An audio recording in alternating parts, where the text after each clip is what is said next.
Oh, Oh shit. Okay. I know why. I'm an idiot. That's why. Idiota! Eres un idiota, Cisco. Ahora sí. All right. How about now? Can you hear me now? Oh, yes. Hey, can you hear me now? Yeah, I can hear you just fine. What about you? Can you hear me? Cisco. Can you hear me?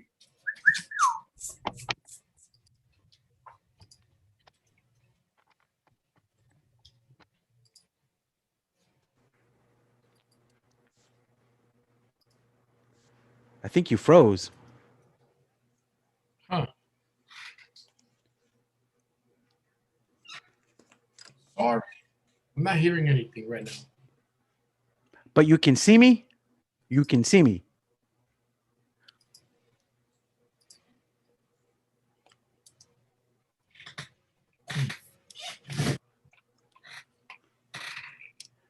Can you hear me?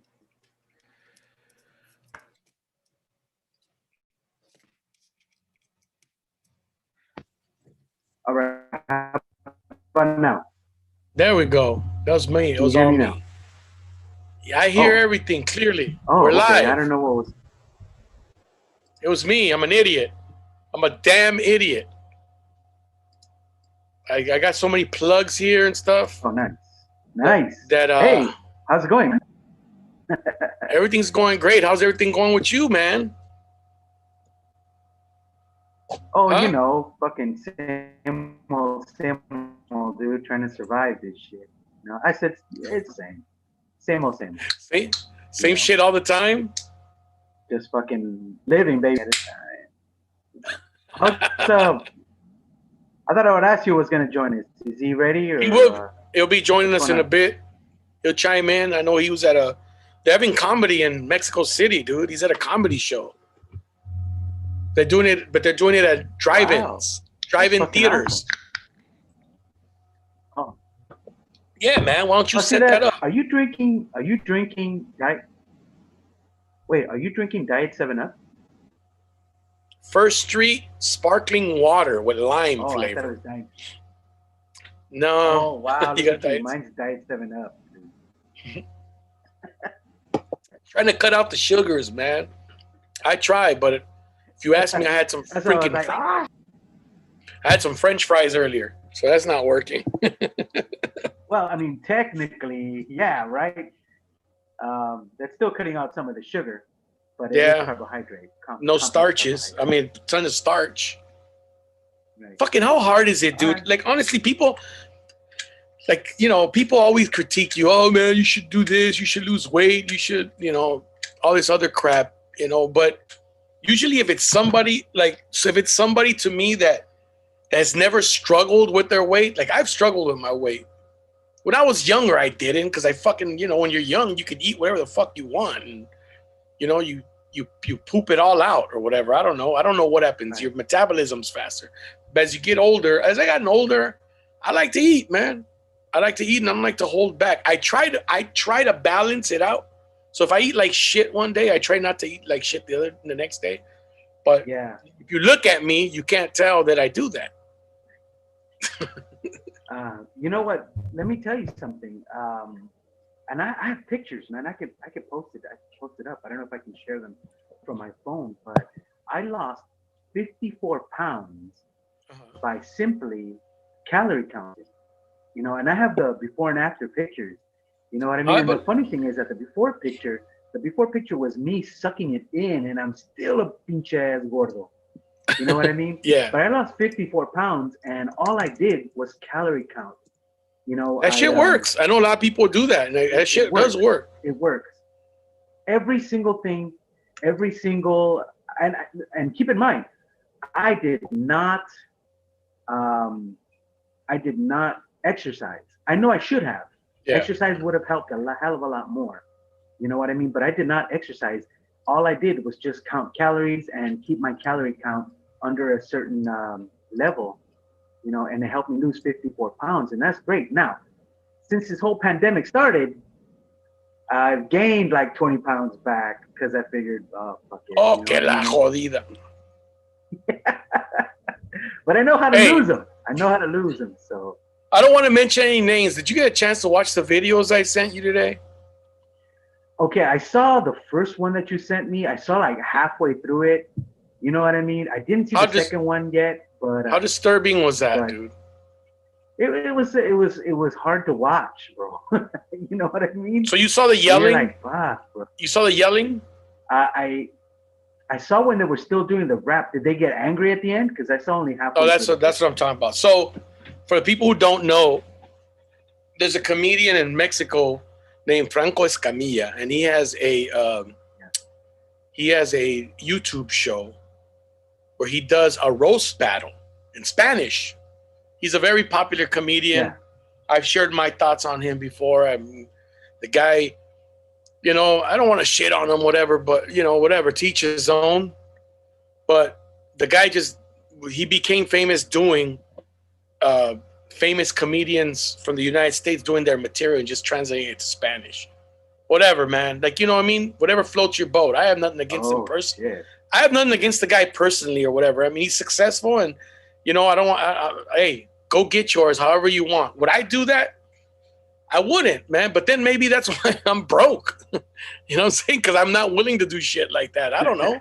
Maybe that's the reason. Maybe, you know, I'm too. Right. Maybe my standards are too, you know, I'm not to say that he's not. He's a talented guy. Anyhow, so he has this roast battle in Spanish. And I'm not going to mention names of comics, but he had a battle between a male comic, a male that happens to be from the United States, against a female comic. Yeah. From Mexico, you know, and you know, the guy just went off on the girl, and it wasn't even funny, man. Like it was very misogynistic.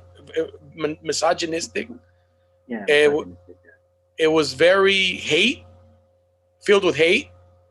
Wow. It was just like, dude, like if that was my sister or my daughter or, you know, or my aunt, You'd fucking want to beat his ass. You want to beat his ass. Like, he basically called her a whore, said that she's banged her way to wherever she's at. I mean, basically said all that stuff live, mind you, live on YouTube. And this guy's YouTube channel is like millions of people around the world, dude. Millions. He doesn't have 3 people watching like us. he's actually, you know, we get quite a few views afterwards. Like, people don't watch it live, they watch it later. Oh no, yeah, I got you. But he's got millions of views, and yeah, dude, he just went all in on her, and it was very disturbing, man. Very, very disturbing, and it hurts us. Because, like, I do Spanish comedy, as well as there's other comedians from United States that do Spanish comedy. And, you know, I've been to Mexico, and I've traveled across Mexico, and I've done comedy shows and stuff, you know. I've done fairly well. I mean, I'm not like polo, but, you know, I can defend my own. I could get down in Espanol.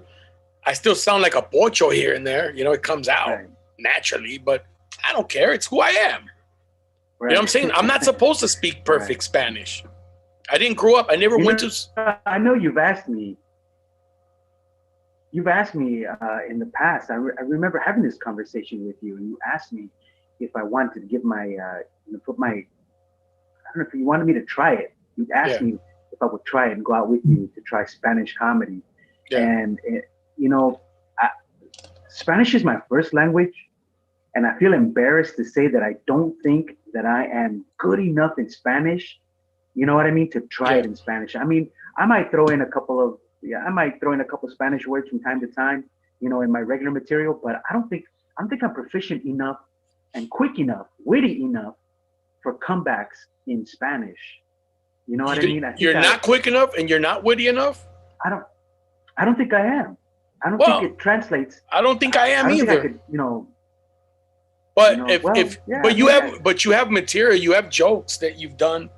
You know, you have some newer ones, some, like, you know, oldies but goodies. Like I could do the oldies but goodies. I'm not the guy who says, "Oh man, you're just doing your old shit." Hey man, when I go to fucking concerts, I want to hear musicians do their old shit. Do their old shit, right? Absolutely. If it's famous. Yeah, if it's good, it never gets old. Hey, dude, they got an oldie station where you hear nothing but old songs. Like, there should be an oldies. There should be an oldies comedy station. All the old good old. Remember that guy? What was that guy's name? They used to have the 5 o'clock funnies. Oh yeah, fuck. What was his name? He used to give guys dating advice. Tom Likas? Bingo, Tom Likas. And they used to, yeah, dude. It was a good show. Is he still on the air? I don't even know. You know what? I know that I think he does something out of his house, like on the internet, on Patreon or some shit like that. I think that he was doing a satellite radio show for a while. I don't know 100% for sure. I could be wrong, but look, I'll be honest, man. I used to listen to him when on my way home from work. That's when he was on. He used to take the dating advice. The top 10 dating or top 10 reasons or things to do. The list of things to do for a man if you want to take a girl out. And a lot of them sounded very misogynistic, like you were saying right now. Yeah, like he couldn't be on the air now, right? A lot of them, you're like, no, man, they run his ass off right now. But some of it, you have to admit, some of it was pretty good. And he was a really smart guy. He was. But yeah, he was. Yeah, I think he was very misogynistic. And I remember him saying that he didn't have any females working for him at all because females were trouble. That females would cause trouble. And I'm like, well, what do you mean females would cause trouble? And he was saying that, and again, this is back in the day. You can't do this today, but he was saying that if you look at a female the wrong way and you're not good looking, that she can take you down for sexual harassment. Because if you're a good looking guy, she wouldn't mind. But since you're not good looking enough, then sexual harassment case against you. And he kept saying sexual harassment is only for the ugly. And I'm like, what? But I don't know, dude. I think maybe he has a point. I don't know. I don't know, dude. You maybe had a point. I mean, do you think only ugly guys get accused of sexual harassment? Does he have a point there? Well, no, I don't think only ugly guys. Well, see, here's the thing. I don't think only ugly guys get accused of sexual harassment, right? I think that, good-looking dudes too. But I think that the good-looking dudes are the guys. I think that women have a higher tolerance when the guy's good-looking. You know what I mean? Yeah. And look, it's the same for men. Let's be honest, dude. Absolutely the same for men. If a girl is super fucking hot, but she's a dumbass, you know what I mean? Or she treats you like shit. Or she treats you like crap. Right. You're like, I love her. Yeah, exactly. But if she was ugly as fuck, let's just say you're training somebody at work, okay, and she's ugly as fuck, and she's dumb as fuck. You could be like, hey, Jesus. You know what, man? Really? You have to talk like that? I'm sorry. Should I? Yeah. So should I? Well, what I'm saying is, if she was good looking, you put up with it more. But that's for both sexes. That goes for both sides. So.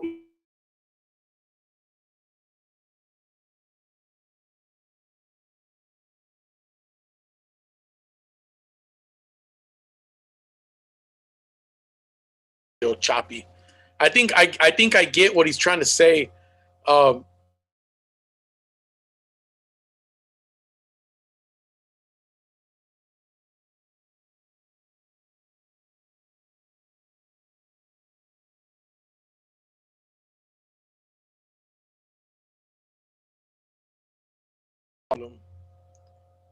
I'm having issues, Fernando. I thought it was you. It's me.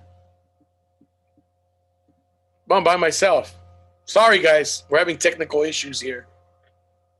Hey, now we're all joined. Now we're all on. Oh, here we go. We're having technical issues, but I guess it straightened out. Anyways, Horacio. So Horacio knows what I was talking about.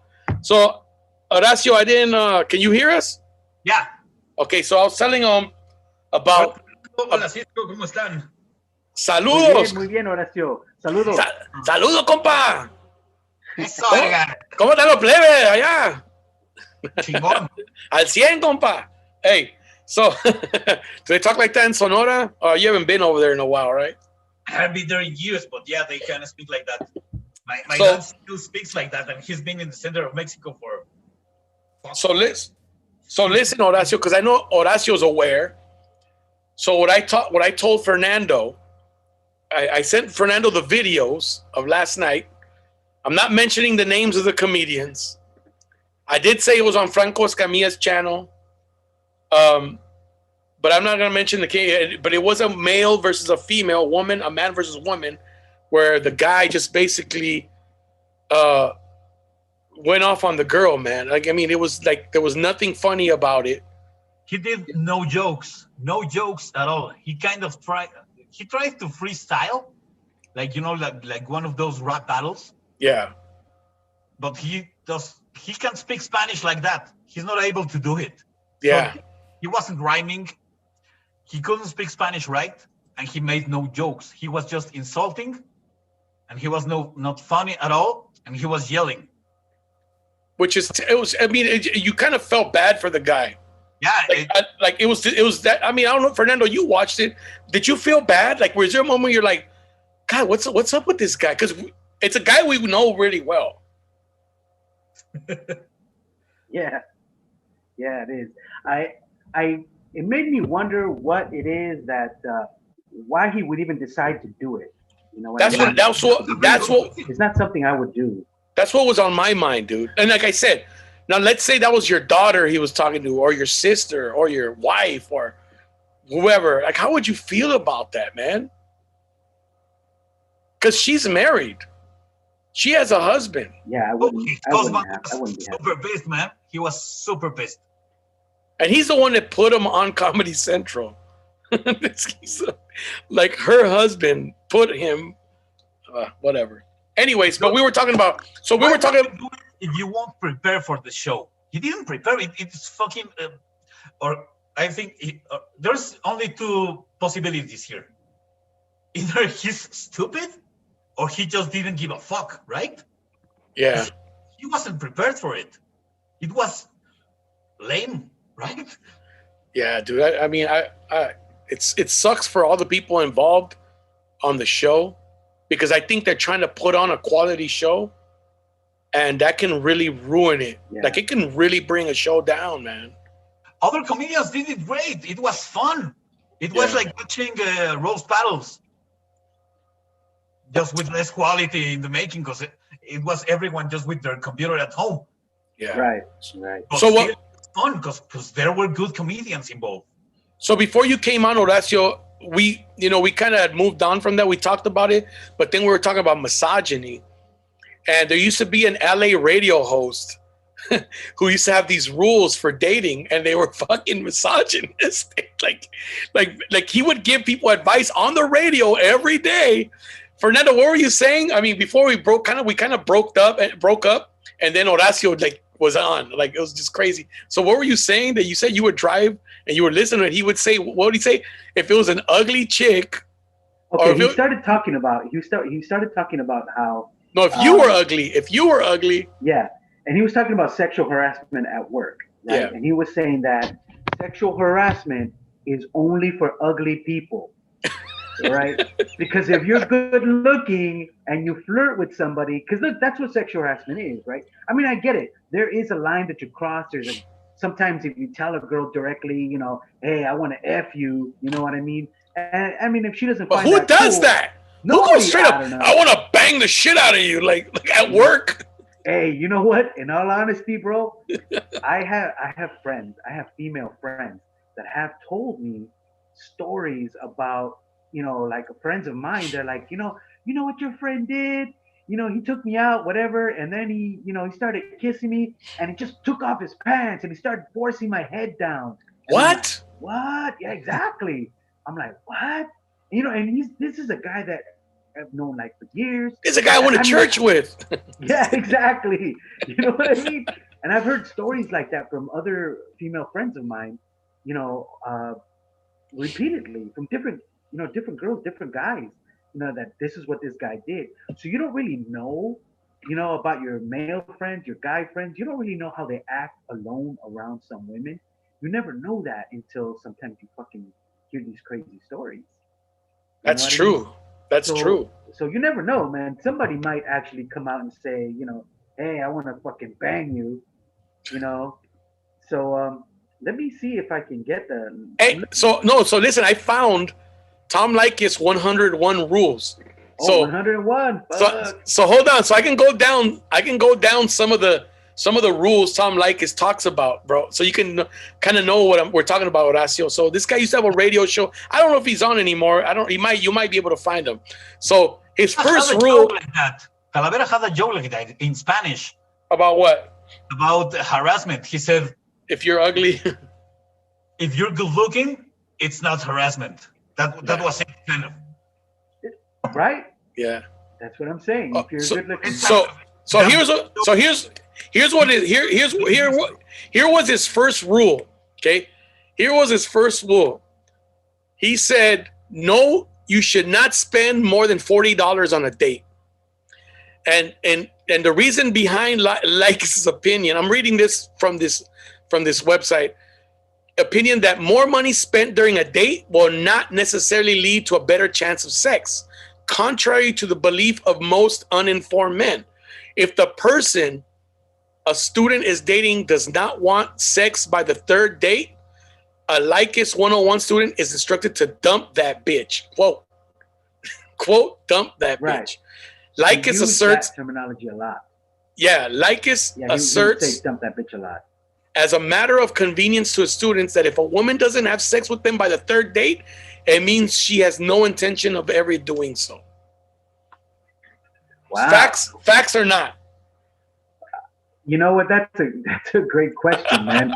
Because I can say by experience that if I followed that rule, if I said, okay, if I don't have sex with this girl by the third date, you know what I mean? I'm out. I would never get laid. You know what I mean? Because it takes more than 3 dates, man. You know what I mean? You really? So, well, yeah. To get laid? Well, yeah, man. I think so. I mean, for me, dude, I'm not a good-looking dude. You know what I mean? I don't know about more. No, I just think you're passive. But you got to see. My thing is, in my experiences back in the day, you don't play hard. You don't play hard to get. You play hard to want. I am hard to want. God damn it. So no, hold on. So let me add. So it says if you have to go on several dates before reaching your goal, which is what's every man's goal, to get laid, right? This can make girls very expensive. How do you do this? There's several ways to cut costs. So he gives you advice on how to cut your costs. All right. If you're going out to dinner, eat before you go. Then at dinner, just order a salad or bowl of soup. What girl is going to eat more than the guy, especially if it's the first dates? Does she want to look like a little piggy in front of him? That's true, bro. I think that's true. I wish some women would come on here and say, I think, like, dude, imagine you order a salad and here she's ordering fucking filet mignon and shrimp and shit or whatever, or lobster. And you're like, and you just look at her like, God damn, is it going to be like this every time? Man? Like, well, he actually. I remember a first date where she ordered something like huge or too expensive. That has never happened to me. Never? It has happened to me with drinks. Those are but not with the meal. Yeah, the drinks are expensive. That's where they get you. But then you want to go along too. Yeah, 2 more. Yeah, of course 2 you more. Want. That's the thing. Of course you. But that's why you got to order some heavy duty drinks, bro. You got to order some shit. You got to order some adioses so that shit kicks in right away. You don't want to pay for 10 margaritas? Come on. Oh, for 10 Corona Lights. Fuck that. You know what I mean? Not in the States, it's fucking expensive there. Over here, it's cheap. What, a beer? How much is a beer in Mexico? In a good restaurant, like a fancy place, like 60 pesos would be a lot for a Corona. That's like... damn, that's shit. It's nothing. if you think in an American standard. But for a restaurant in Mexico, that's like $2.80. That's less than $3, dude. You know how much a Corona is here? It's $3. Yeah. It's a Corona here is like I haven't ordered a beer at a place, but I'm assuming it's like $7-8 a beer, $7-8. That's fucked up. It's too much because Corona is not a good beer. Hey, on a hot day, you know, that's a good beer. It's a clear beer for the beach or something like that, but it's not for drinking. Hey, for the who, man? For the who? Oh, for the beach. I thought you said for the Corona Light's good for the beach. I'm like, wait, who? For who? I traveled once with Carlos Vallarta. We went to Germany and we went to Oktoberfest. So it's beer all day long everywhere. Yeah. And we were drinking this amazing beer, like it's called Bass. It's the big glass of beer. Bass ale? Bass in German means big. Oh, that BASS, Bass? It's BASSE. Oh, okay, because they sell Bass ale here. Huge. One of these, how do you call this? It's a tarro. How do you call it? A mug. It's like a huge 1 liter mug. Oh, yeah, those German, I've seen them, the German mugs, for Oktoberfest. Because we have Oktoberfest here in Torrance. We have like Alpine Village, and they have Oktoberfest. That place closed, bro. No, that place closed down. Yeah. Did it? But it was huge. It was huge, though, right? It was huge from what and you know what? This actually goes back to what we were talking about, sexual harassment. From what I understand, no, I'm not kidding. I have a friend who told me this. She happens to be a female, and she told me she would go to this Oktoberfest at the Alpine Village here in Torrance all the time to bang white dudes. They had this one DJ. I know, maybe, right? But she had this. They had this DJ who was, he would like run the show all the time, and he had been doing it for years. But he's one of these dudes that would, come around and like hug girls and then just fucking, tap their ass as they pass by. He's like, "Hey, girls," fucking spank. Slip a finger. You know what I mean? Slip a finger. Yeah, well, slip a finger. I don't know, bro. But hey, eventually, and don't smell his turntables. Apparently, this shit was fine for years. But all it takes is one. Yeah. And somebody apparently reported the guy, and they booted him. What a poor sport, man. Shortly thereafter, they closed it down. Or I don't know if the Alpine Village itself is closed, but I know Oktoberfest there is not the same. We're not there anymore. Yeah, chess isn't for everybody, man. He was playing chess. He was playing chess, man. He was trying to king her. King every. What you were saying, this Oktoberfest, the original one, the first one, it's like 100 years old or more. I don't remember. It's huge. There are like tents and tents and tents. Oh, yeah. And there are like 800 people tents in each one. A guy from Sennheiser told me that they sell like 8 million liters. Oh, yeah, I saw that. I saw that on a YouTube video. Yeah. That's crazy. Yeah, it's all day long, and through the day it looks familiar. It's like a fair, Yeah.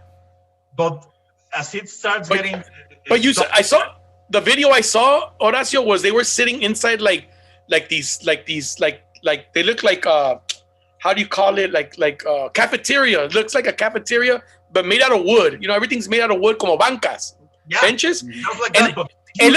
It looks like everybody's eating it looks like a restaurant, like somebody, like a cafeteria where people will be eating, but they're not eating. They have fucking jugs of beers. They're like huge. Big ass fucking. Do you think of that beer. German Bavarian and bratwursts. The bratwurst, the big hot dogs. You have these waitresses dressed in the Bavarian outfit. Yes, they look incredibly cute because it's the south of Germany, so they're incredibly cute. All of them. You can't believe it. The south of Germany is filled with beautiful girls. They're dressed in this Bavarian classic outfit, carrying mugs of beer. It's a fucking dream, man. It's a fucking dream. Also have bratwurst, white sausage. He said it's a fucking dream, man. Whale. Incredible food, lots of beer, and cute girls. It's amazing. He said, I can see my German citizenship float right before my eyes. I'm already working on it. You're already working on it, you said? As it goes later in the night, the thing starts to change. In the day, it's kind of a familiar thing. You can take your kids not inside the tent, but to the fair, and you can drink everywhere, including the city. You can drink anywhere in Germany. It doesn't matter the place nor the time. You can drink in the subway. Okay. So imagine one of these huge festivals, everyone's drinking. So when it's dark, it's only young people. When it's late, and the thing just goes nuts. Everybody's just doing blow on the tables. God damn. Kissing, touching, dancing. It goes completely berserk. Well, it's very religious. But nobody complains, you know? If you're there that late, it's gonna be a crazy party. It's a creepy guy's paradise. The guy who likes to creep up behind a girl at a dance club. Like doesn't ask to dance, he just gets behind her. It's his dream. Just imagine a bunch of white dudes wearing leather shorts with that peto thing in the front, that barbarian outfit. Oh, there's a club here called the Blue Oyster That exists? No, I have no idea. I was gonna say that's from Police Academy. Yeah, exactly. Remember Police Academy, Horacio? The Blue Oyster? Yeah. I watched those as a kid. Okay, so Tom Likas also had the 3 date rules. So this is what it says. It says this one can be the hardest to follow, but abide by it. Girls know within the first 5 minutes how far they will go with you and will probably do so at the earliest possible time. If you've been crossed off the I'll sleep with him list, it's very, very difficult and time consuming to get back on it. It says your time is better spent chasing new prospects. If you're on the list, you can still screw it up by being a jackass. If nothing's happened in 3 days, it's time to move on. The chances of you sleeping with her by now is very low. The only time you should see her again is if there is guaranteed sex. Continuing to pursue her will just cost you more money and waste more of your time. Okay, Ernie. I have something to say about this. And it's only because, and you've been to a lot of my comedy shows, you know, I host a lot of comedy shows. Yeah. And at the show, you know, I like to do, I like crowd interaction. So I talk to people, and I really, really, really like talking to couples. You know, like when they're up in the front row, I like talking to couples. I like asking questions. And when they're just dating, you know, when they're married or they're actually already, you know, a couple, it doesn't count. But when they're dating, I ask them that question. I say, you know, they say that a woman knows within the first 5 minutes of meeting a guy of whether or not she would have sex with him. So I ask her, have you decided? You know, I mean, have you decided, especially if this is like your first date, have you decided if you're going to have sex with him? And of course, you're not going to answer the question. So I always say, okay, dude, look away. And I ask her, blink twice right away for yes, or blink once for no. And you'd be surprised. Yeah. You'd be surprised how honest some of these women are. And they're like, fucking no. Once. Yeah, they're like, damn, no, I'm not gonna sleep with this guy. Ooh, do you rat him out? I don't know if I've ever seen it. Do you rat him out? Do you say, okay, dude, leave right now? Sometimes I do. Say you're going to the bathroom. Say you're going to the bathroom and just fucking bolt so she pays for this shit. Well, no, what I say is, bro, you better ask for separate checks. And it is hilarious. People fucking laugh, okay? Don't I do something similar in Spanish. I just... What? Are you hacking me, bro? No, just kidding. I've never seen this stuff. Hey, you saw my video on Vimeo. You saw my video on Vimeo. Go ahead, Horacio. Go ahead. I kind of fuck up with people like that. Like, are you guys dating? Are you already boyfriend and girlfriend? Whatnot?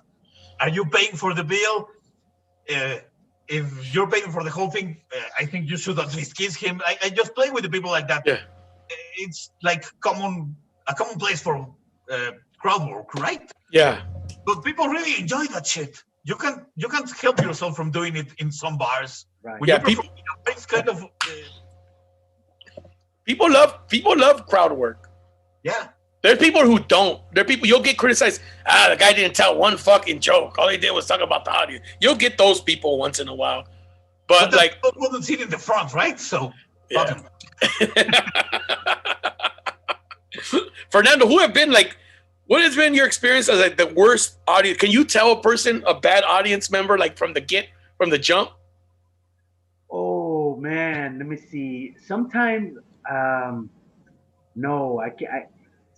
That's never happened to me. You know, like, I will say that there was a show I did a long time ago in Laughlin, right?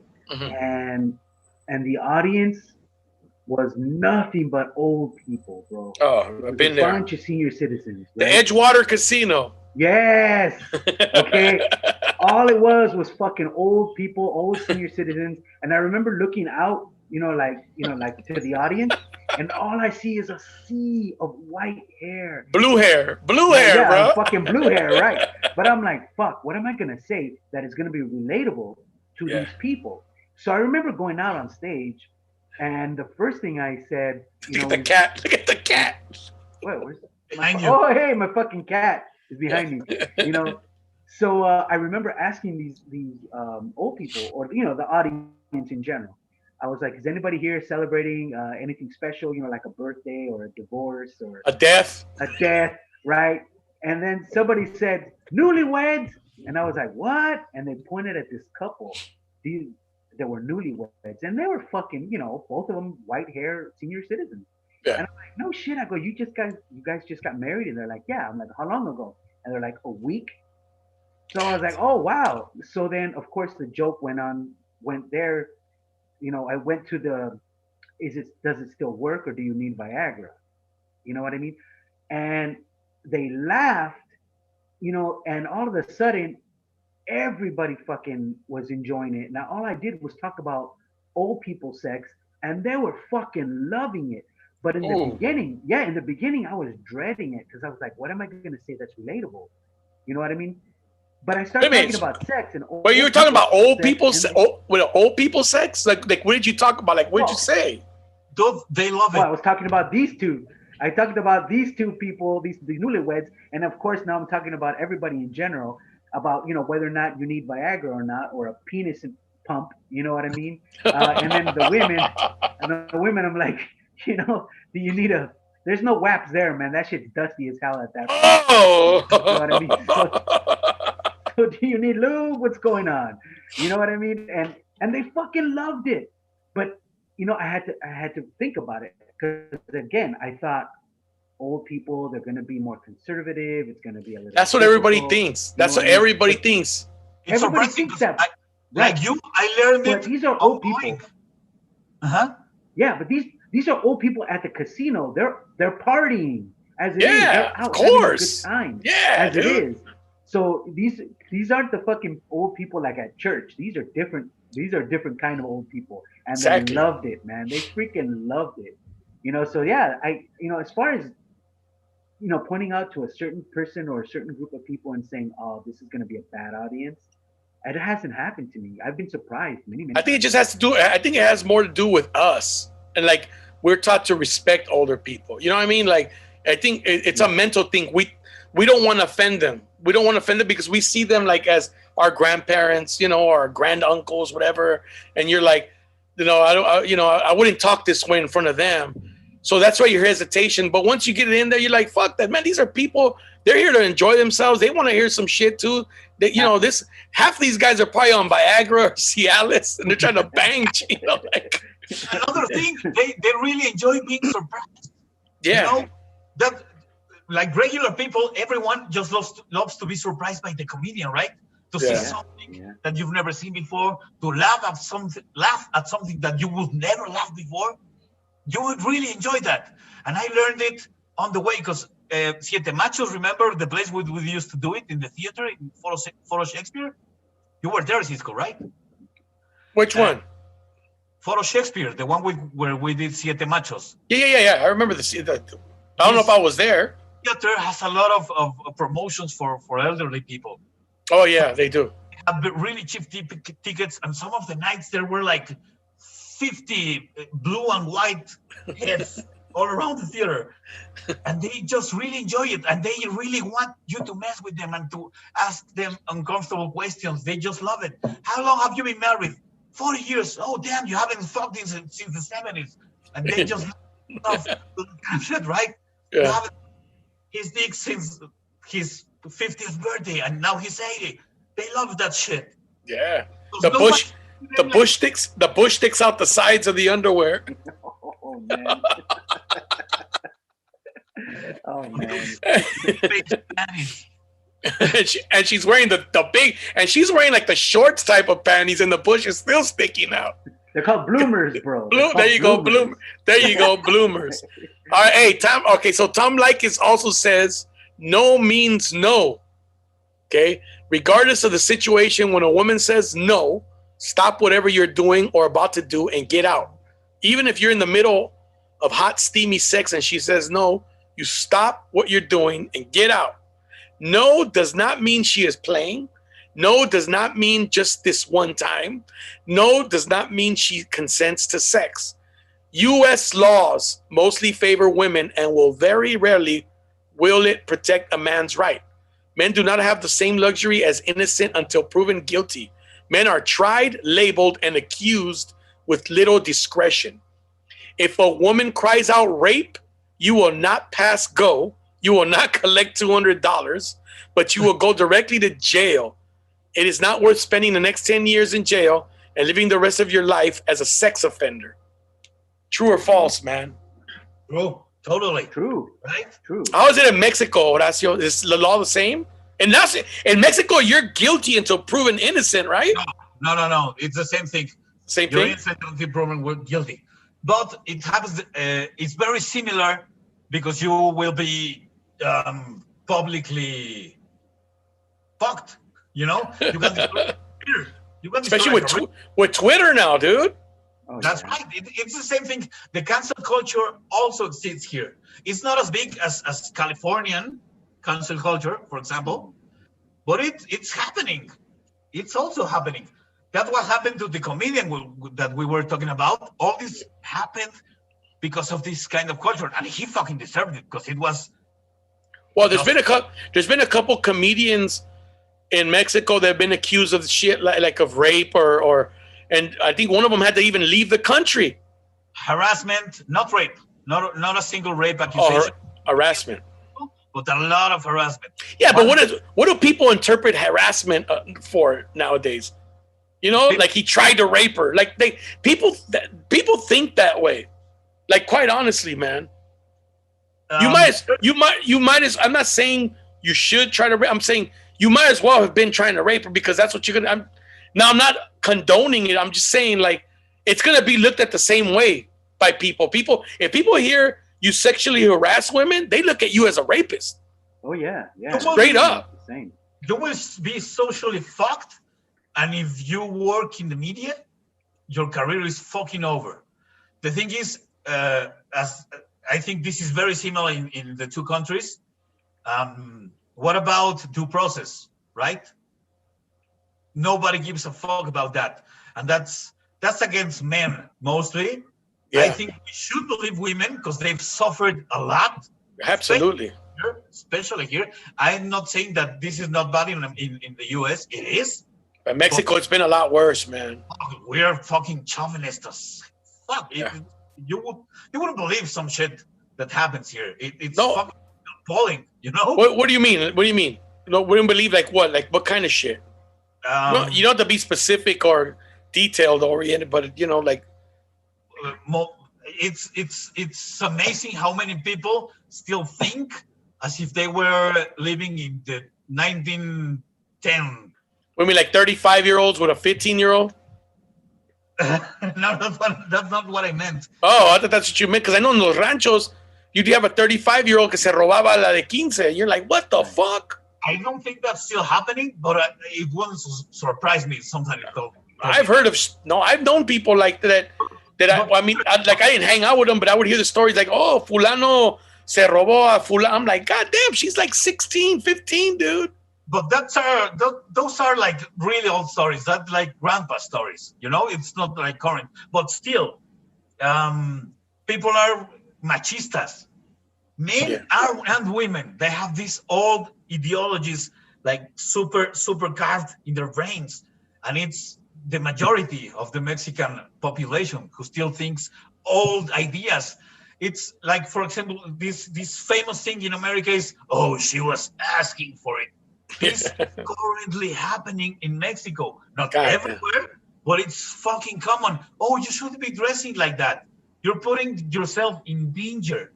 It's partly true, because you have to think, depending on where you are and where you're going, you have to think, what are you wearing if you're a girl? That is true. It shouldn't be, but it is true. It's a reality. But people still think that it's her fault if she gets raped. And it's so fucking stupid, right? Yeah. Absolutely. That happens a lot here. That kind of mentality. Damn, Yeah. man. In Yeah, I the see kitchen, you shouldn't earn as much as a man in the workplace.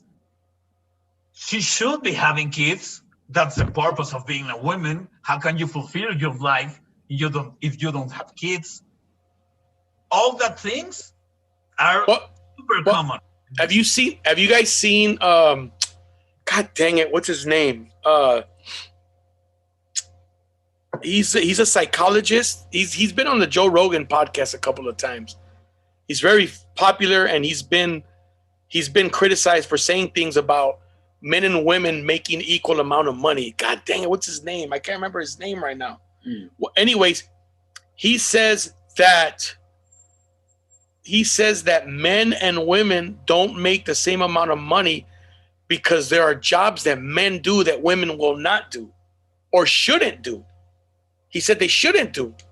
And that's why the discrepancy in some, he didn't say the discrepancy like at a business or something. I forgot. You'd have to look up and see what he says for the defense of it. And it's been very controversial. He's very controversial, but he does make a lot of points.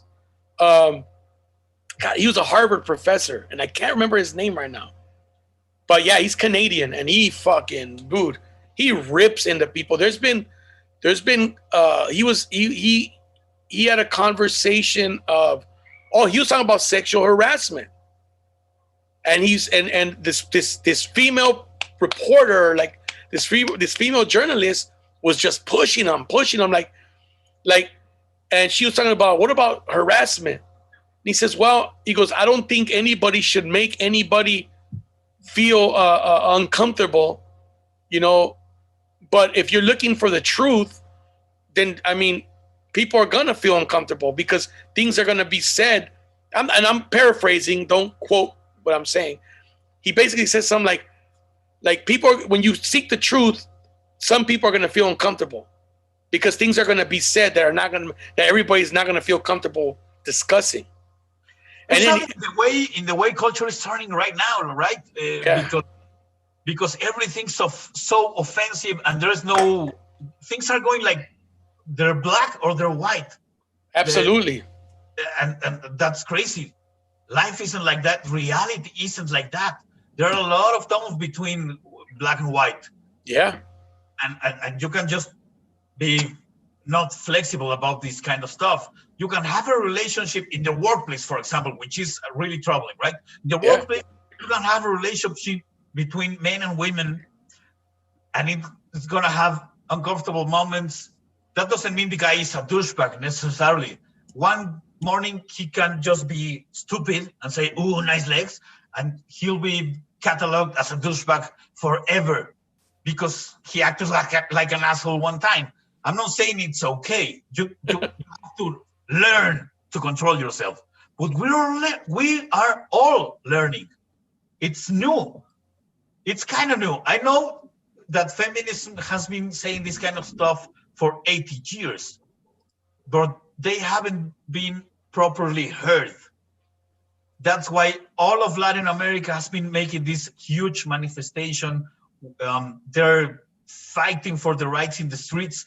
Like in Latin America, it's happening like the Black Lives Matters. Things like that are happening all over Latin America with women on the streets, and they'll be destroying statues, graffiti, windows, government offices, because they haven't been correctly heard. Even though this is an old claim, it's the same as racial stuff in the States. Yeah. Are going radical because they haven't been heard. Exactly. They're tired of it. It's like it's gotten to the breaking point where people are just sick of shit, man. Like, I mean, I think it's getting there with Latinos in the United States as well, man. Like, you know, we've been getting fucked with for a long time as well. You know, brown people have gotten fucked with in this country. You know, and then, by the way, the name of the professor is Jordan Peterson. That's his name. Peterson. Jordan Peterson. Dude, watch him. He's very fucking intelligent. And going back to, so he was talking about how people seek the truth, people get uncomfortable. And then he told the reporter, he said, like, right now, you're asking me these questions. I feel uncomfortable.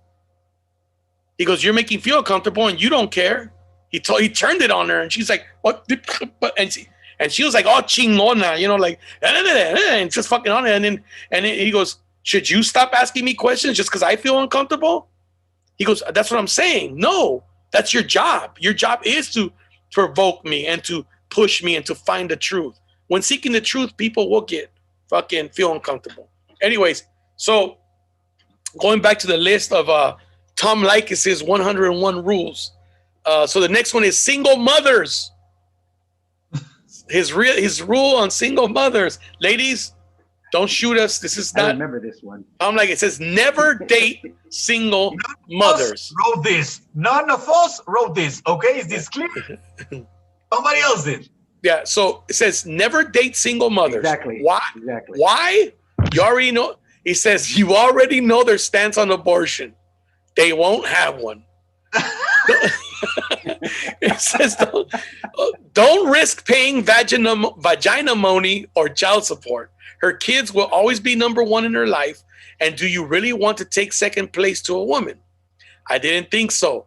Why support another man's mistake? God damn. How do you know she's not looking for a support figure or someone to support her financially? Think of all that and realize that the odds are stacked against you. She's already had one mistake. She won't go for the Hail Mary, more on that below. The last guy didn't stick around. Why should you? Ouch. This isn't to say that some of them aren't very nice, have been screwed over by ex-husbands, or be very great mates.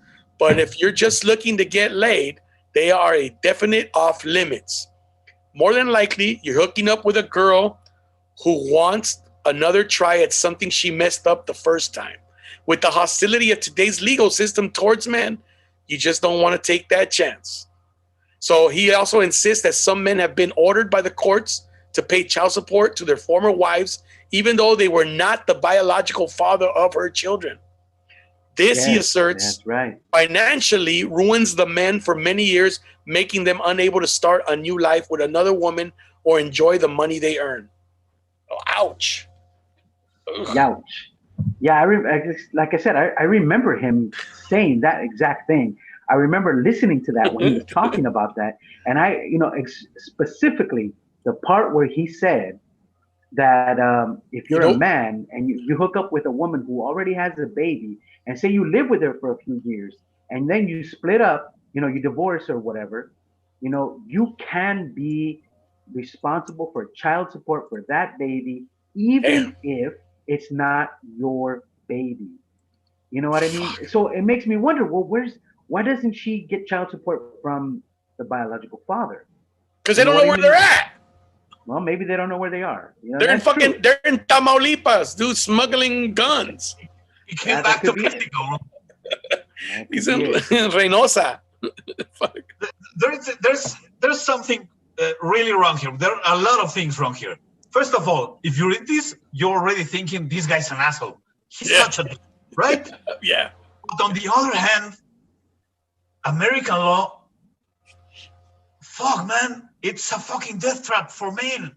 Yes, it is. Right? Yeah. This doesn't happen here. I don't think this happens everywhere else in the world. Damn. Billboard does excellent jokes about this shit. Yeah. And I don't know if I can say this without being like, oh, you're an asshole. I'm just quoting Billboard, and I think he's very smart, and he's very funny, and it's harsh. But he's a comedian. He's a great comedian, but I do believe these words. I don't. You shouldn't be taking jokes as really seriously. But I think he's right. He makes a lot of points. Look at Schwarzenegger's story, for example. Yeah.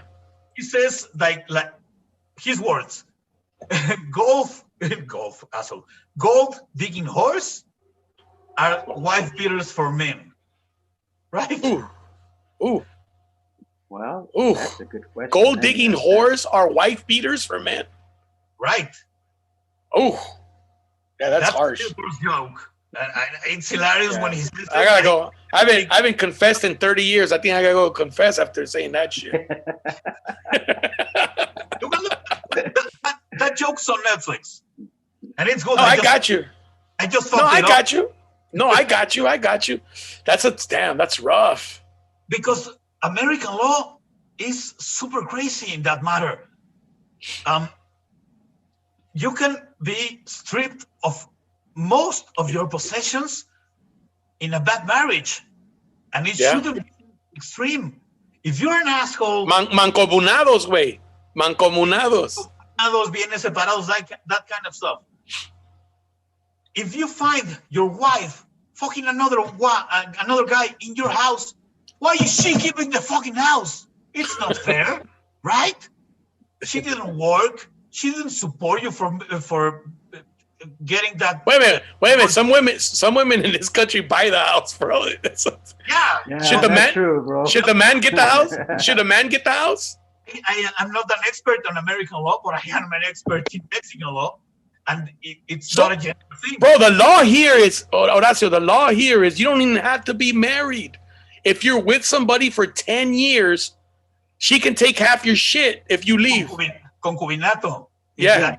Common law wife. Right? Common law. Yeah. Common law wife. I know.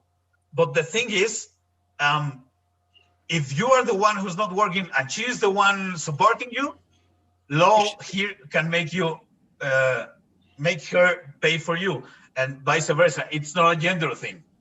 But the thing is, over here and over there is that it's gonna be always more female supportive, because that's the reality. They need more support. But as Hilbert said, there are some gold digging whores out there, and they're dangerous because sometimes American law is ridiculous on how much they can take away from you, even though she was the one who cheated on you. She was the one living off of you. And I just think it's crazy how much money you can be stripped of from a bad marriage. Bro, I'm going to read this to you guys that my son sent me, my 14-year-old son. It's pretty interesting. I don't know if you guys have seen this fucking meme because it's on the subject of, it can be considered misogyny because men are all, there's always that double standards between men and women. So it shows, if you've seen it, please don't cut me off. It shows a picture of a woman talking to like an Asian master. And she's like, "Master, why if a guy has sex with a lot of women, he's a fucking legend. But if a girl does just 2 guys in a year, she's a slut?" The master answers, "You see, my child, if a key opens a lot of locks, then it's a master key. But if a lock is opened by lots of keys, it's a shitty lock."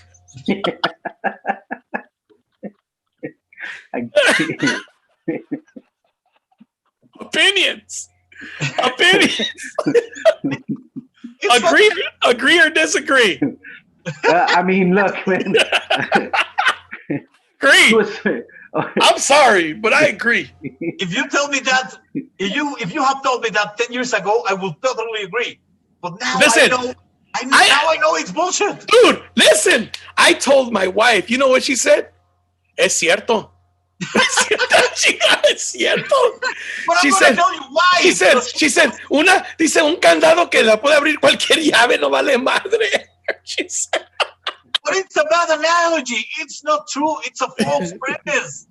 She's saying that because she has been raised in Sinaloa. Yeah, it's true. Like woke people, she would say she's not deconstructed. Yeah, you're right. A machista. This is not fun, but it's true. But that's good for me, right? That's good for me, though, right? That is good for you. Hell yeah, that's good for you. Absolutely. Because the thing is, why can't I'm speaking from? I have a lot of feminist friends, and it's been straightened. It's winning. It's growing a lot in between female comedians in Mexico, and I also know this is happening in the USA too. Deconstructing the way we think for both genders, and it's just a false premise. Why wouldn't a woman be the owner of her own body and her own sexuality? Why should she be guilty and we have no problem with it? Why can't we fuck everyone we want to have sex with and not be guilty about it, and they have to be guilty? Yeah. It doesn't make sense, right? Yeah. Right. Dude, I had one of your female comics on the show, Manchita. You know, and we talked about that. She talked about that, about feminism growing and dude, women, this was fucking crazy, Fernando. I don't know if you ever heard this, but you have a daughter, bro. This is something good to know that you have this conversation. She talked about how women will have sex because they're scared of the situation they're in, and they think that that's the only way they're going to be able to get out of there because they're intimidated by the guy. You know, that's something as men we never think about. You know what I'm saying? Right. We never think about that as men. Like, you know, you're alone with a girl, you know, and you could be the fucking nicest guy, or, you know, but you kind of look intimidating, and she's like, fuck, if I don't sleep with him, I might not get out of here alive because all the shit you hear on TV, which is pretty fucked up, man. Right. And I think that that's something a conversation that should be had between men and women.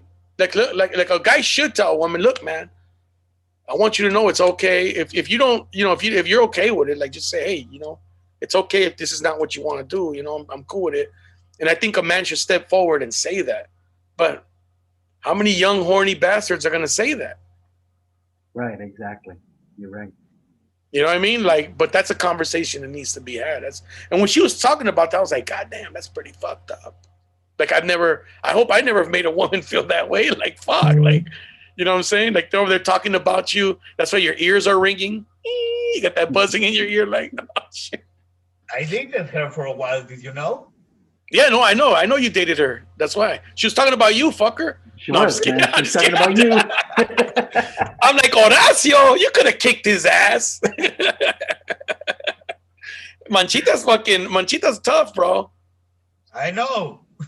I know. She's tough, man. She's a good girl, man. I'm gonna invite her again. She was good. She talked a lot about a lot of good shit, and that, you know, that I didn't. She's the one that taught me about that. You know, punching down on your jokes. Like when you make fun of people who cannot defend themselves, you don't do that. It's not comedy. Comedy should always either be punching straight or punching up, but never punching down. Like when you, like, it's like, you know, like the other day we were fucking laughing at the blind girl and all that, or the deaf. Oh, the deaf girl, right? Yeah, like, well, we weren't making fun of her. It was just, you know, we're just, I mean, whatever. I'm not gonna go back. All right, moving on. Go ahead. Thin line, but the thing is, you shouldn't be making fun of homeless people without being super clever about it. Yeah. You can't make fun of minorities if you're not super hilarious about it. If it's gonna be a lame joke or a so-so joke, you better don't do it. You can't punch down. That's the thing. Well, that was the issue last night. Punching down, bro. Like talking to a woman. Because if it, like I said, if it was a man, he wouldn't talk to a man like that. You gotta get your ass whooped talking to a man like that. He was doing like a kid's humor, right? Yeah. It was just lame. He was saying, your breath smells like a fart. You fucked your way up to get into Comedy Central. Yeah. You're a whore. And without a joke in it. So it was just insulting. Well, I kind of believe that he kind of put her on his show so that he could get on Comedy Central, which is fucking weird. You know what I mean? How ironic, right? Yeah.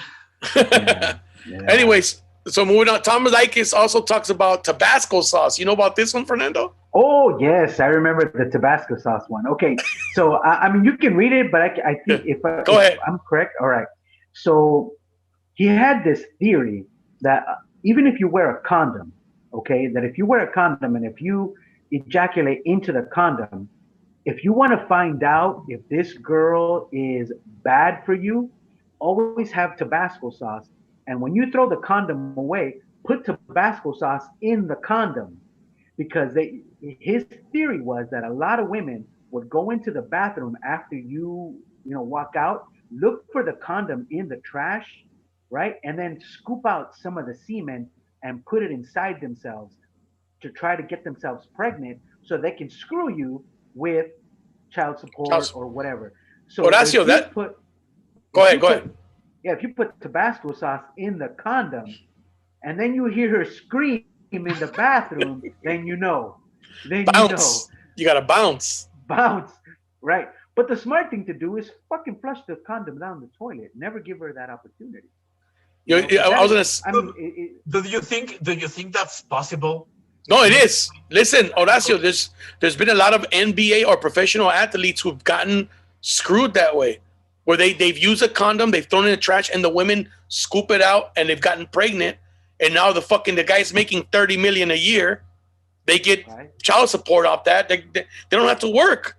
They're getting like 10, 15 million a year just to fucking have the kid. I get that from America's kind of culture in that kind of thing of screwing a rich guy. In Mexico that doesn't happen because they shame the woman. Yeah, it's very difficult and hard for a woman to pursue that kind of thing, but still they do. Yeah, it's just in a less amount, and the gain is not that big, so it's not attractive for a woman to do that. But still, that thing of scooping sperm out of a condom and getting pregnant that way, it sounds like crazy talk to me. I'm not sure that's physically possible. It sounds very crazy. Physically possible. It is possible. Yes, sir. If they scoop it out with their fingers and insert it into their own vaginal cavity, it is. I mean, I'm not saying that it's 100% guaranteed, but as long as live sperm is in the vaginal cavity, it is quite possible that this woman can get pregnant. And some women, like Cisco was saying, I remember when the NBA All-Star Game was here at the Staples Center. All right, and so they were having parties, all around the Staples Center, and I remember seeing all of these super hot girls. Oh, they fly them in, bro. They fly in. Yes, they fly in, and so this must happen all over the country every year whenever they have an All-Star game. You know what I mean? These women fly in to see if they can meet an NBA star, have sex with them, and then get themselves pregnant. You know who told me about that? Tell me about that? Corey Holcomb. Oh yeah, that's right. Corey Holcomb from he's on the Nick Cannon's Wild 'N Out. He's on Black Jesus, the show Black Jesus. He's in a bunch of shit. And he told me, go ahead, man. So he told me, so he used to do a workshop to talk to NBA players about being careful that the women will get the condoms and empty the contents out into themselves to get pregnant, in order to pull child support. So that's what Tom Likas was saying. Says there are several cases where women have attempted to impregnate themselves with the contents of used condoms in an effort to extract child support payments from the man. So he advises men to use the hot sauce method. Get out as soon as you hear a scream. Indicate that woman has tried injecting the contents of the condom into. They do it with a turkey baster. Oh yeah, you're right. A turkey baster or a syringe of some sort. That'll work.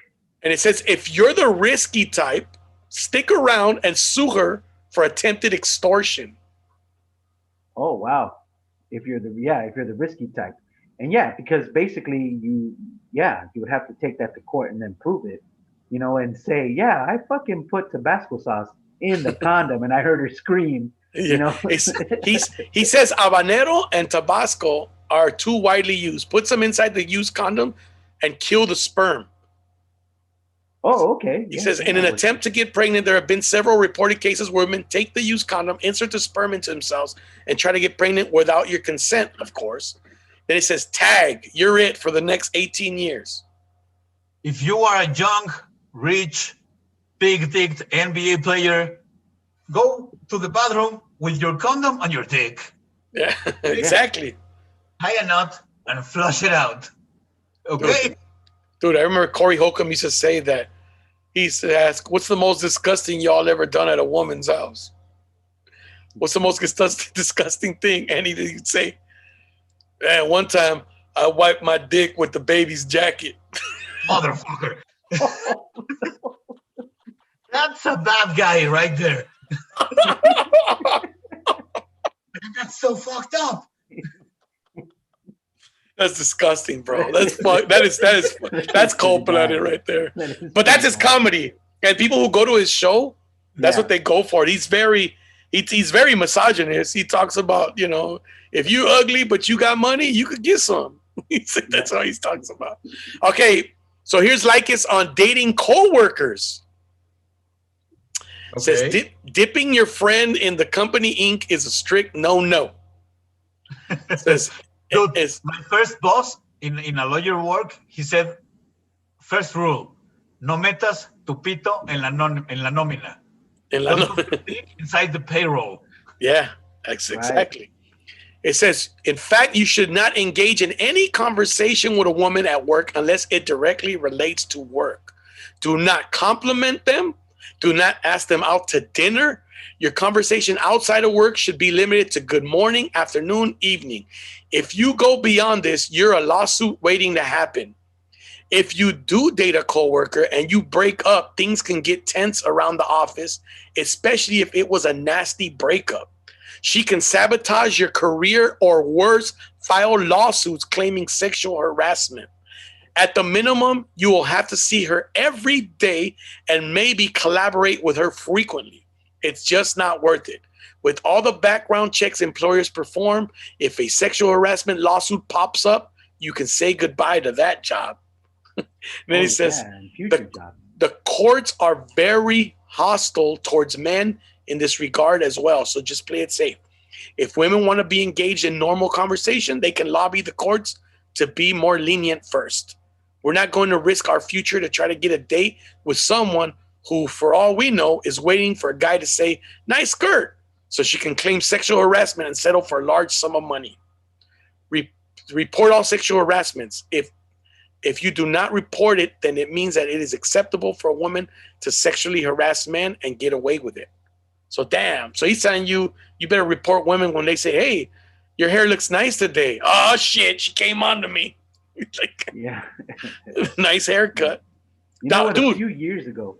Yeah. A few years ago, I used to work at another place where there was one particular dude who had that mindset, because there was a girl who she reported a guy for sexual harassment, but here's what he said to her. She was eating a banana. Oh fuck. She was eating a banana, right? Exactly. All right. And she puts it in her mouth. And this motherfucker says something to the effect of, "Oh, you like big things in your mouth, huh?" You know what I mean? God. And she was like, "All right, fuck you." And she went straight to HR and reported him. And of course. And I remember she should have, bro. As she should have, absolutely. But then HR, they launch an investigation and they start questioning all of us. They bring us in one by one into a little room, and they want to know what we've heard, what has been said. They ask me questions. They started asking me questions that I didn't even know other people knew about. God you know what I mean? So I was like, whoa, what the fuck did you get this information? But okay, people talk, So then there was this other guy, not related to the sexual harassment charge at all, okay? But he's like, you know what? I think it's unfair, and I think that, because they're asking us, the guys, they're asking the girls questions too about what they saw or what they heard. But he's like, I think we should report some of the women, because some of the women around here will go around like patting us on the ass, and it's okay for them, Yeah. right? Why isn't that not okay for us? And at first I said, oh yeah, fuck yeah, right? Because I had been grabbed in the ass several times. You know what I mean? But Yeah. again, I was like, whatever. You know what I mean? It's no big fucking deal. But this dude went and actually fucking reported it. He actually reported it, and then it grew up to a bigger thing. Wow. Then some of the women were getting in trouble. You know what I mean? And I was like, whoa, that is crazy, man. That Bro, was fucking crazy. dude, Manchita, going back to Manchita, I remember her telling me that, well, not her, sorry. She told me also, but this other female woman that I knew, so I don't want to say female because women get mad. This other woman I knew from Mexico, one of my friends was dating her, and she was telling us about, she went and reported that a guy stole her purse to la delegación in Mexico. The fucking cop she reported to started calling her, bro. What? Got all her info, started Information. calling her, and actually went to her house, knocked on her door.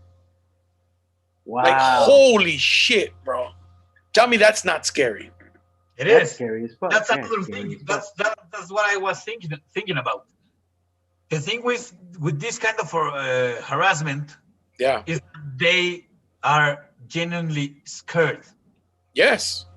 If you're at your workplace and some girl goes to your place, rubs your shoulder while you're sitting working, Oh, thank you. anything, you wouldn't be scared. Not even once, right? You're not like, oh, she's gonna rape me. That wouldn't go This in guy. your mind. But that happens in their mind all the time. That's a big difference. We're meaner, bigger, stronger, and fucked in the brain. Well, Manchita said, She's smaller than you. yeah. Manchita said that she went and reported harassment once or something, and that the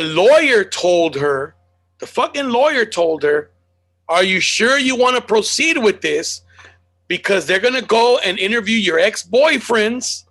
They're going to interview all your past people you've had relationships with, and shit's going to come out. The lawyer who's supposed to defend her is fucking warning her. I mean, I guess that's his job. He has to tell her. It's our fucking mindset. That's what I was trying to say before. It's part of the same thing. Like your wife, like she said, it's true about the analogy with the locks and the keys. Master key, baby. We're all over the world with wrongly educated, and we think shit like that. And but wasn't the world better when we all believed that way? Well, for some people, it certainly was better for me. I'm kidding, man. I'm a white heterosexual male. Yeah. So I was kind of privileged. I've never been rich. My father's a doctor, but he never cared so much about money. But I am still a white, straight male. Yeah. Before everything this happened, life has been pretty easy for me. Yeah. Dude, saludos desde Stockton, California para Horacio and Fernando from Carlos Contreras. Yeah, Carlos Contreras. Saludos, Carlos Contreras. Saludos, Carlos. Yes. Saludos. So check this out. Oh, sorry. Go ahead, Fernando. No, I was just gonna touch on this. That I mentioned that I had been getting sexually harassed. With people, these women grabbing my ass at work. When I was a teenager, man. When I was a teenager, I used to work at Jack in the Box. Should I even say a fast food restaurant in the box? You know what I mean? And I remember I used to work the later shift, and I used to work with a bunch of girls. It was me and one of my male friends who got me the job, right? And everyone else was a bunch of girls, and we were all about the same age. It's fast food. You know what I mean? They were about the same age. And the counters when you go up to to order whatever the heck you want, the counter underneath is hollow. They use that to store things underneath, right? And so this particular fast food place where I worked is right next to the freeway, so they were open 24 hours a day. So late at night, sometimes they used to schedule us all to work graveyard shift, Yeah. so we could all be there and and have a good time, with each other. And I remember one time we were all sitting in front of, we weren't getting any customers. We were all just sitting in front on the floor, behind the counter. And we're just, sitting around shooting the shit, whatever, when we got a customer. And so I popped right up and I was like, hey, welcome to Jack in the Box. Welcome to this fast food joint. Can I take your order? Right? And the girls, they hid underneath the, oh shit, I just dropped my soda. They hid underneath the counter. Yeah. Right? And so I'm taking this guy's order, and this was like a scene out of Police Academy or one of these movies where I'm taking the guy's order, and these girls are right underneath me, and they start unzipping my pants. What? They start taking my pants off, and now I'm thinking to myself, oh my God, I'm gonna get lucky, right? These girls are gonna do something, but no, they didn't. They didn't. All they did was pull my pants all the way down to my ankles, right? And shit. They didn't do anything. You know what I mean? They didn't perform any crazy sexual acts or anything like that. But they pulled my pants down all the way down to my ankles. So now I can't move because the guy is, he's right in front of me. And if I have to get his Coke or something or serve him a drink, I have to leave the counter. He's gonna see your ass. He's gonna see your ass. Exactly. Well, no, they kept my underwear on. They didn't take my underwear off. No, but still, he's gonna see your ass. He's gonna see my fucking underwear, yeah. Right? And so, of course, I was like, oh my God, what the fuck? How am I gonna do this?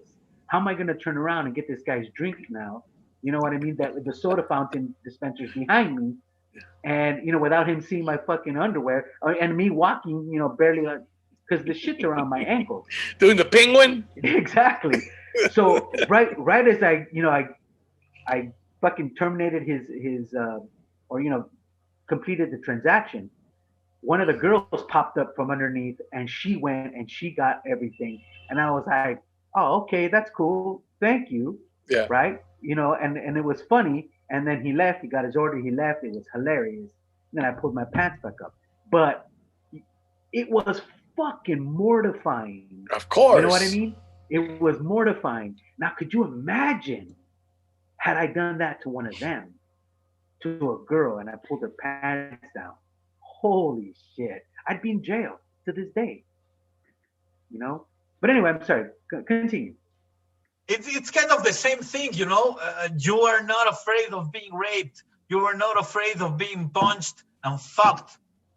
You were thinking, oh, I'm gonna get so lucky. Maybe they'll blow me right now, right there under the counter, and you're happy because you don't think they're gonna punch you and rape you. I am not saying that bad things can happen to guys on the hands of women. Of course it can happen, but it's a minimum compared in that kind of stuff of sexual harassment and whatnot, as what happens to them. It's not the same thing. And you're not afraid. If you're walking on the street and some girl yells at you, sabroso, you're not afraid. Yeah. Right? No. And they are. It's a very different thing. And we don't understand this. It doesn't happen to us that much. Okay, at all. You're right. You're absolutely right. However, and I think we had this conversation one time.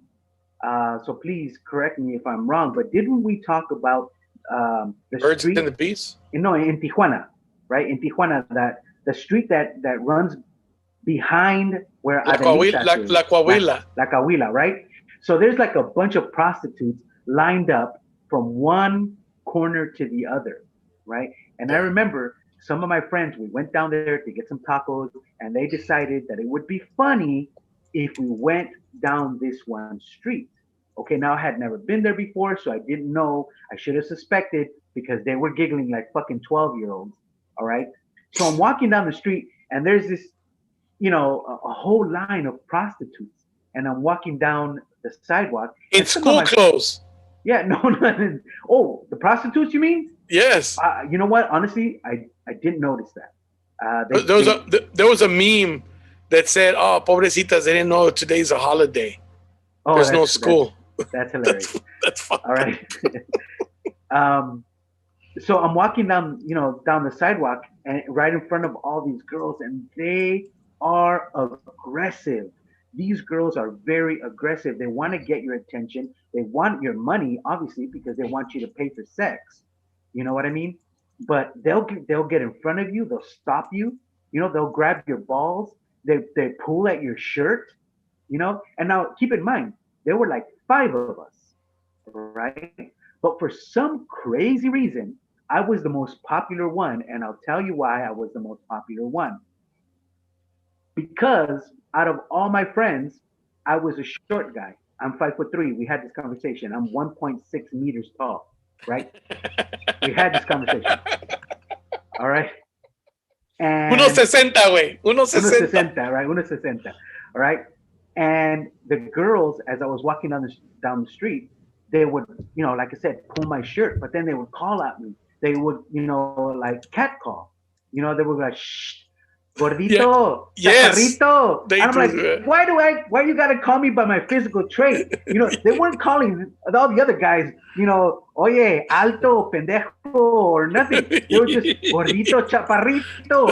Why gordito, chaparrito? They thought you were the one. Call them by something. They thought you were gonna be the one que caía. Dude, güerito, ven.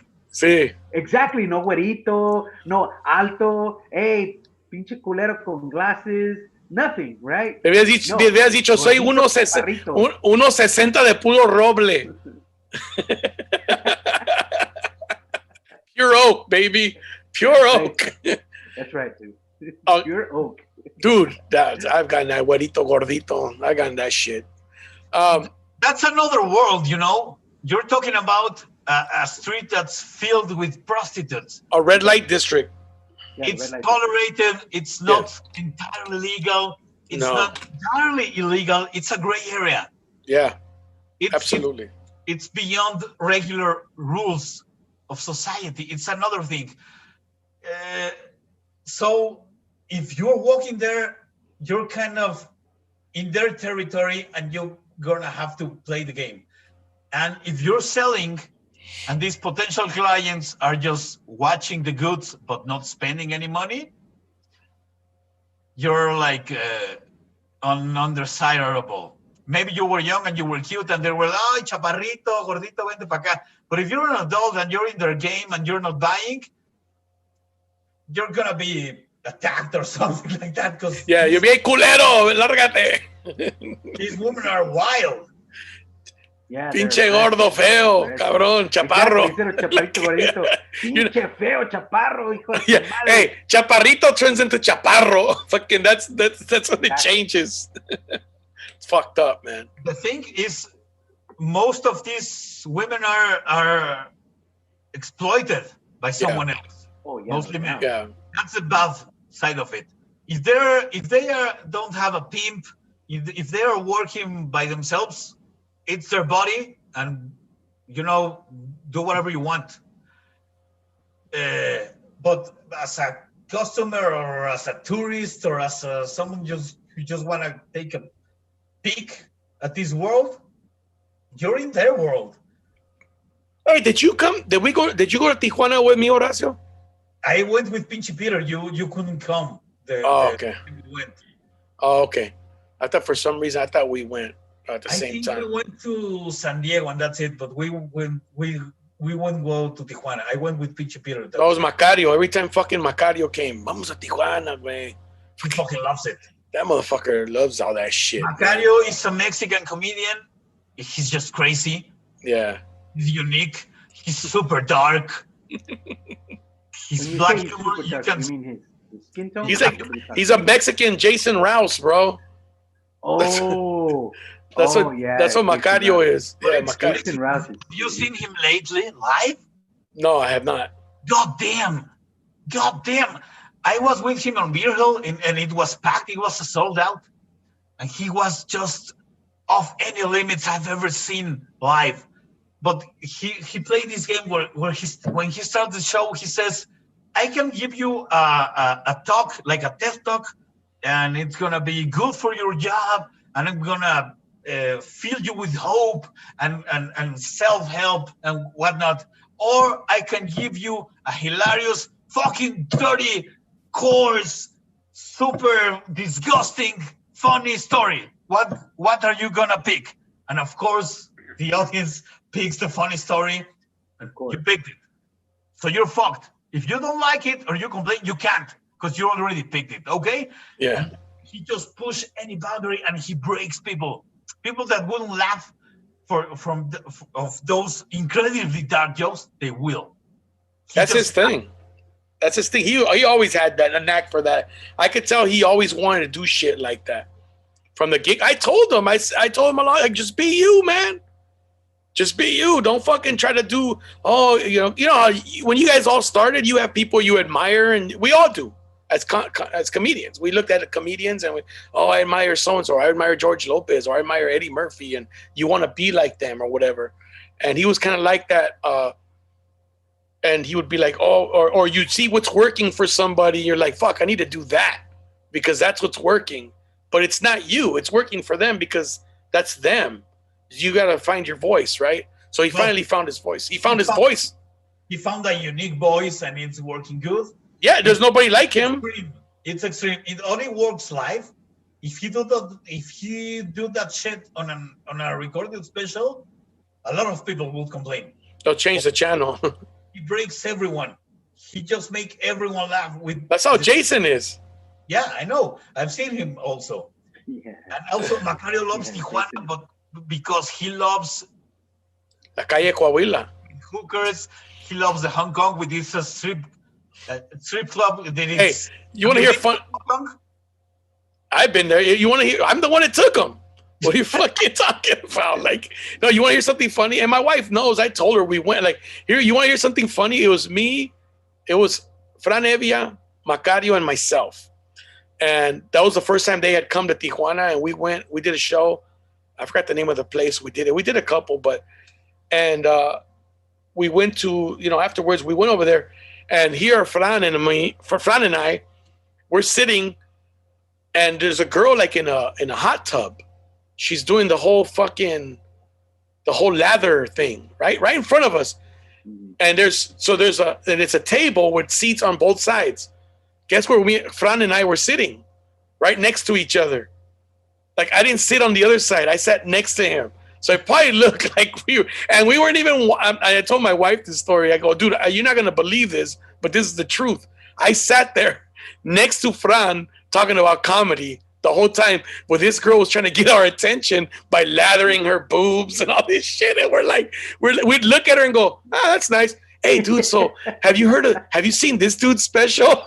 That feels just so fucking funny, dude. That's an honest to God true story, bro. And then where's Macario? Macario's roaming around, looking at all the chicks, fucking drooling, comes back drooling, wet spot in his pants. Just like, what the fuck's wrong with you? He loves strip joints. He just love it. One of his most famous jokes it's around strip joints. He just fucking loves it. And he makes a hilarious set about it. Yeah. It's not for everyone, but it's hilarious anyways. So what about approaching women in groups? You guys ever had to do that? Have you ever done that, Horacio? Approach women in groups? Like in a club or working? Anywhere. Anywhere, like in a restaurant, at a club, at a bar, and there's comedian or just approaching. No, as a partner, you're out and your singles bar or whatever. But does that even exist anymore? Remember, you used to hear that term, a singles bar. That's a singles bar. That doesn't exist here. That doesn't exist anymore. Remember, you used to hear that on Three's Company. Oh man, I went down to the Regal Beagle. It's a singles bar. Singles bar. I mean, I've seen that on American movies and series, but yeah, that in the real world. So this is what Lycus said about approaching women in groups. He said, girls travel in packs when they're not looking to hook up. It lets the not so hot girls get as much attention as the real babes in the group. It's almost impossible to get one alone, much less take one home. Most likely, if you approach a girl in a pack, one will act as a blocker, quote, blocker, stalling you from your real girl. chances are when women are in a group that someone is sober enough to tell her no, and insist that she go home with them. Just don't pay them any attention. Don't buy them drinks. Take a number, maybe, but don't pursue them. You ever been in that situation? I think we've all been in that kind of situation, but a lot of years ago, right? We kind of fall for it. We kind of fall for that. When you're younger, yeah. You the little smile back. You're like, oh, okay, that's my chance to let me.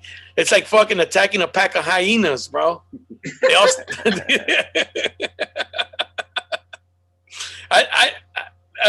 I honestly think that there are girls in the group, and I know it is. I'm not saying all of them do it. That say, I'm gonna get us all drunk tonight.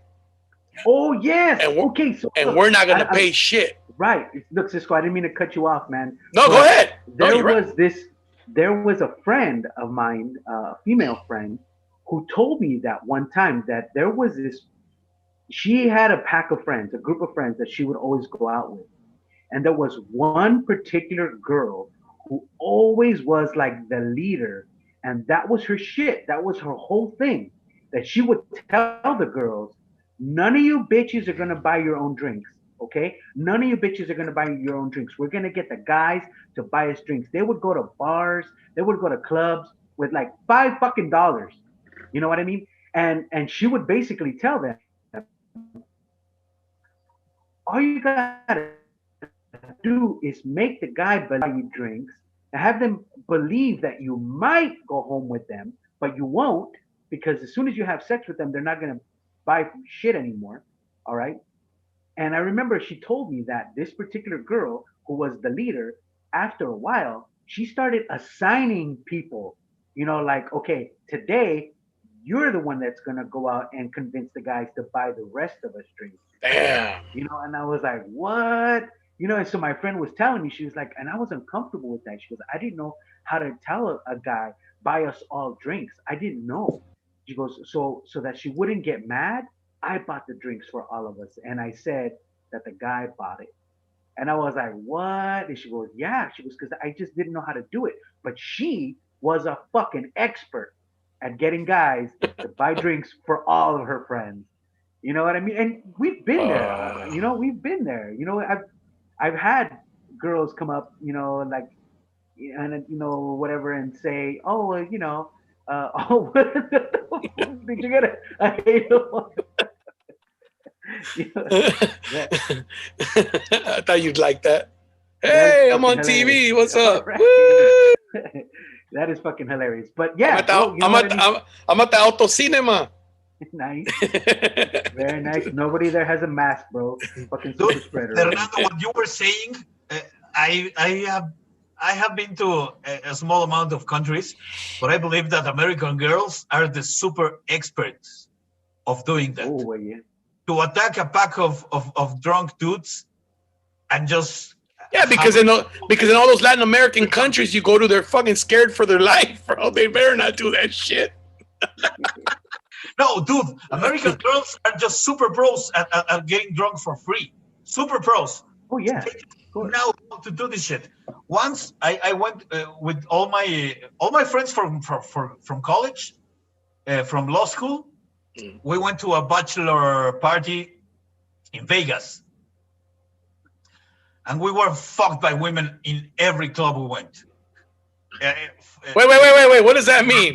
Wait! Were you screwed? You mean you were screwed over, or you actually have sex? Or did you actually have sex? We were screwed over, not screwed. Okay. Oh. I was like, damn, dude, you were lucky. You went. Who was your travel agent? No, dude, we spent so much money, and most of us didn't get anything. The worst are Peruvian women. Really? Yeah, man. No, I'm just kidding. About the Peruvian. I'm just kidding, man. I'm kidding because my friend Tanya, you know Tanya Morales, she's on there. Yeah. And I know she's Peruvian. That's why.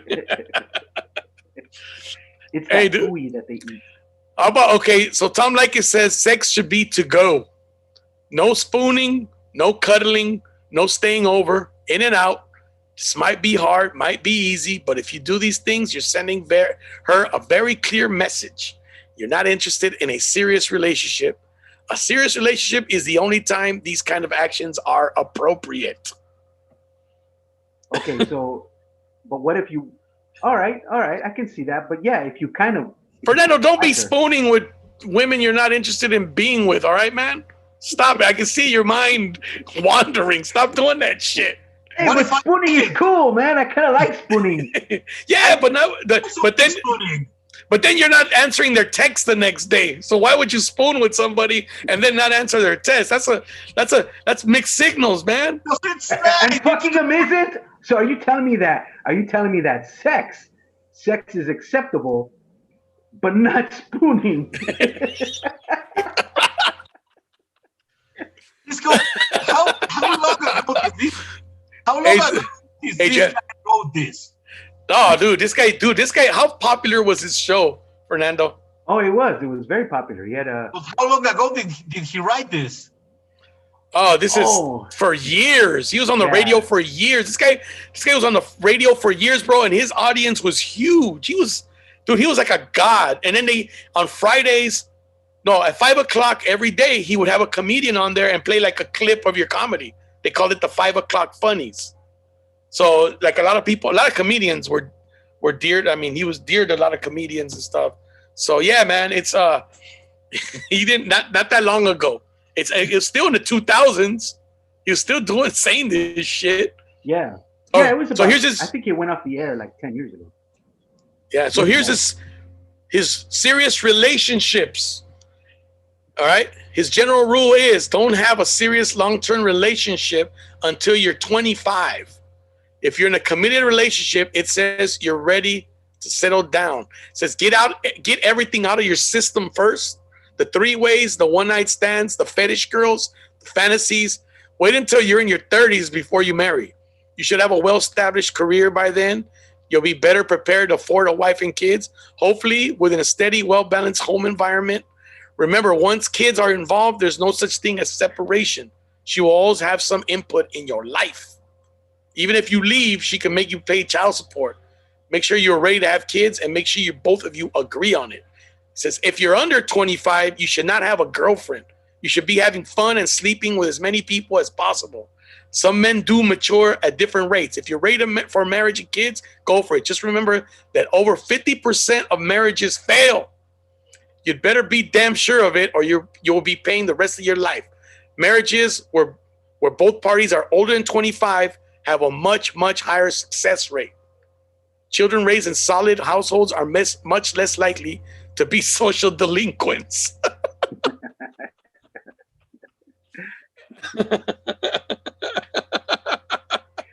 I do agree with that. In fact, that people shouldn't be getting married before 20. I say 30.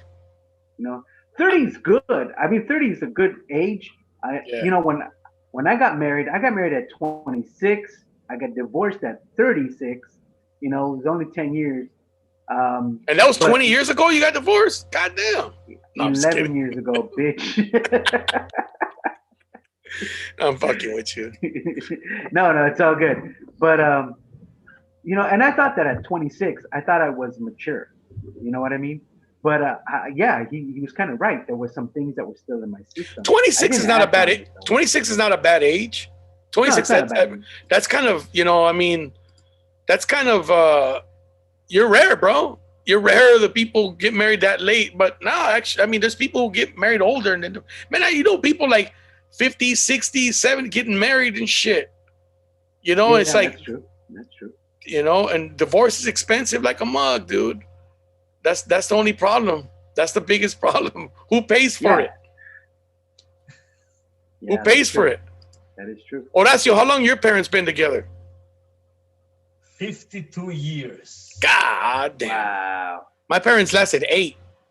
That's it. 8 years, man. They got married, which is weird because my mom was like 17 when she got married. That shit was. My mom was 21. My mom was 17. My dad was 23, bro. What the fuck's a 23-year-old doing with a 17-year-old? Okay, but in Mexico. No, here. Oh, They here, met in Los Angeles. My dad's from San Diego. My grandparents are from Jalisco. My dad's from San Diego. My mom was 21, but my dad was 29.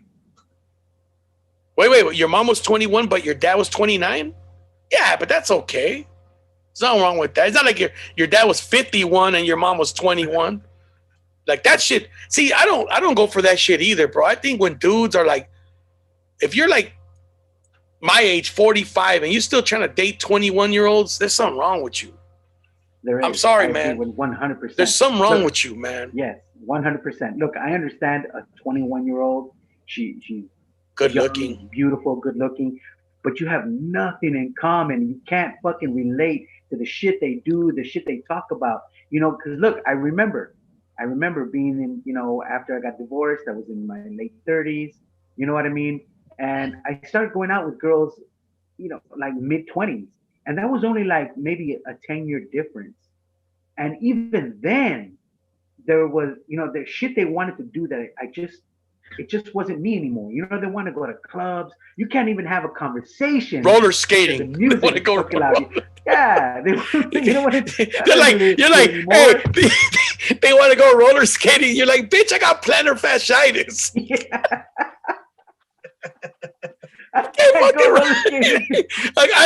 I lost my arch supports. Yeah, exactly.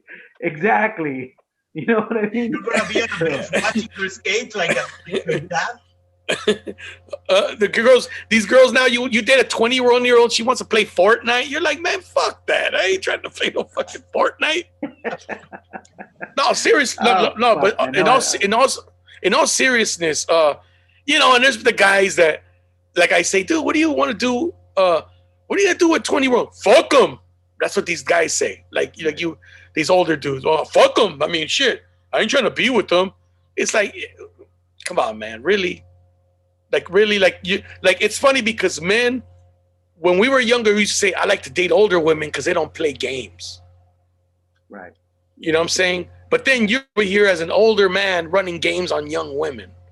You know what I mean? Like what if this young girl really fucking likes you and really like you know, really wants to be with you, and you're like, yeah, no, I'm not interested in that shit. Like I'm 48. You know, like, because I heard comedians, I've done shows where the guy's like, I'm 47, my girlfriend's 22. I'm like, what the fuck, man? I have seen specials where Mark Maron says that. Yeah, see that. Yeah. But see this side of Mark Maron's story. He says that he's the one likely to be brokenhearted because he's gonna be old and she's gonna leave him. Yeah. Oh, yeah. Exactly. You're setting yourself up for disaster. You know, you're gonna be a sad old man. Now you're hooked on meth because you couldn't because you're dating young women and shit. Now you got to take meth just to be hip. You're over there fucking drinking lean just because you want to be hip with the youngsters. You know what lean is, Horacio? Lean? Yeah. So there's this thing that they do here in the United States. The young people, they mix jarabe para la tos. What is it? No, I know, but what is it called? It's that one with codeine in it. Yeah. Like big steak will. Primazine, or what's it called? Something like that. Well, they mix that shit with like Sprite and they drink it. That's why a lot of kids have died of that. Because they put too much cough syrup in there and they think it's cool and they call it lean. Then oh man, it's god damn it, what's that? Name, but I know promethazine, or what's it called? I don't know. It's a cough syrup and it has codeine in it. They ban that kind of syrup here in Mexico. They get fucked up, bro. They get fucked up. Like the young people, they get tore up, dude, on that shit.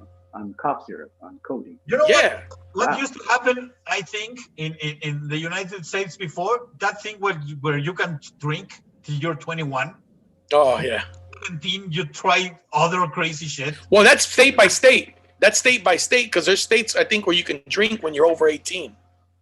I think so, too. I'm not 100% I think Louisiana is over 18. I want to say Louisiana. Let's see. I'm going to Google but it. Still, I think it's ridiculous to wait till you're 21. I mean, you can have sex, but you can't drink. Well, you're not supposed to have sex either, man. But no, I'm just kidding. Oh, no,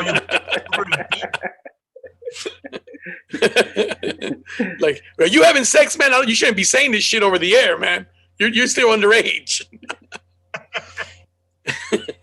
You know, going back to, I'm sorry, go ahead, Cisco. It says, so underage drinking laws often surprise people. In most states, they permit those under 21 to drink. The places and situations differ. So, state underage. Okay, Alabama, no. Alaska, yes. Arizona, no. Arkansas, no. California, yes. So that means, wait a minute, consumption permitted. What the fuck? We don't permit that here. So does Arizona not have? This is a fucked up. I gotta find a better one. Go ahead, Fernando. Oh, you know, I was just gonna. There was something we touched on earlier that I wanted to bring back up. Go ahead. When we were talking about the young people in Mexico, you know, like when we were talking about guys chasing 15-year-old girls. You know? Yes. And at the same time, you have to think about quinceañeras. You know, what the quinceañera is, because it's cultural. What a quinceañera actually means, you know, the festival, the party that we have as, you know, Latinos, as Mexicans, right? A quinceañera originally was a party to announce to the whole fucking village, this is a woman now, and she's ready for marriage. She's ready for babies at 15 years old. Now I get it. When quinceañeras first came around, maybe the life expectancy was a lot lower. You know what I mean? I don't know. And at 15, you know, somewhere in the middle of Mexico, it was okay to marry at 15. You know, who knows, right?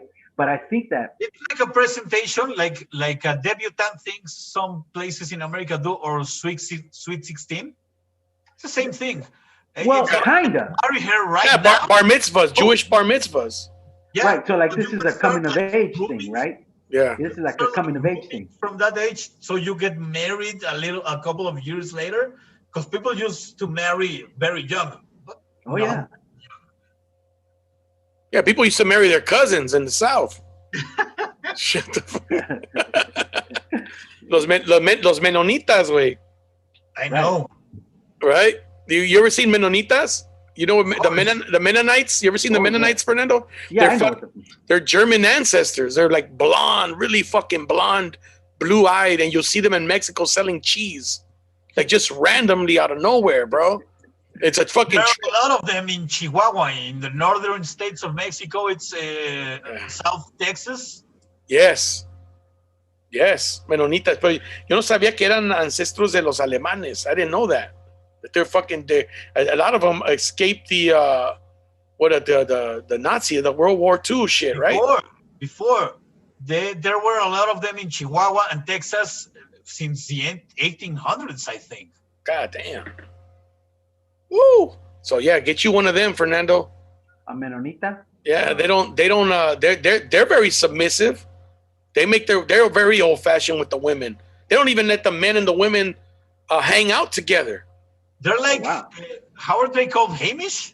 Yeah, they're Amish. It's similar. Yes, it's the same shit. But you know, I don't know. They have these weird. You seen the movie on Netflix yet? La de Colonia Libertad, or not Colonia Libertad, Colonia Dignidad, about one of those Mennonite communities in Chile. They're all Nazis and shit, ex-Nazis. Wow, no, I haven't. Cuando estaba Pinochet, the ruler, and fucking, they were performing the same thing they did to Jews in Germany, the same experiments, they were doing it on Chilean boys and girls. What? Oh, I think I've read about that. Yeah, I haven't seen it. Dude, fucked up shit. It used to be on Netflix. I think it's not on there anymore, bro. Yes, allegedly they did that in Chile and Argentina. Yeah. And there are lots of German down there. Lots. Yeah, Bavarian villages. You know? So here's, okay, so moving on. Weekend dates, Fernando.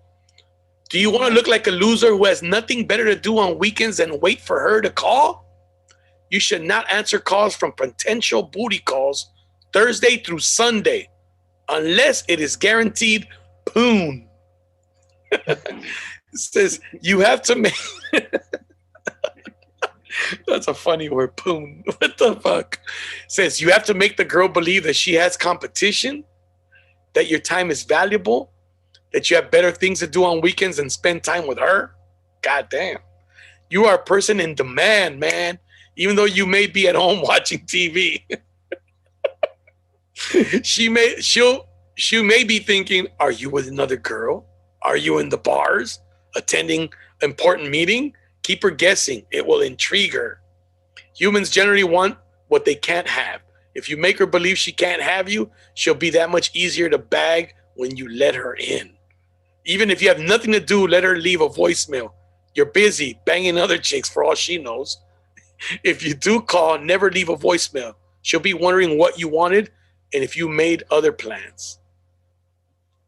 What do you think about that one, bro? Well, I don't know, man. That one, So here's your mentality. You're lucky. Here's your mentality. Well, what if she doesn't call me again? Exactly my point. I'm like, look, man, look. Okay, have you ever heard that expression? And I mean, of course you have. There's Love hurts. Love hurts. Bros before hoes. Yeah. Right? Bros before hoes.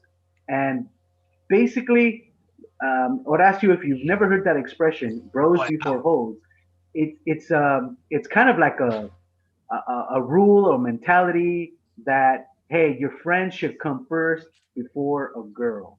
You know what I mean? When I was growing up, I had a lot of fucking, a lot of great friends, a lot of dudes I hung out with, because of these guys that I know my entire life, right? Excuse me, Fernando. Fernando, excuse me real quick. The dudes who say bros before hoes, those are the first ones that fucking fall, man. Of course. They're the first ones that fucking fall. Right? Sorry, I didn't mean to cut you off, but I had to get that. I had to get that in there.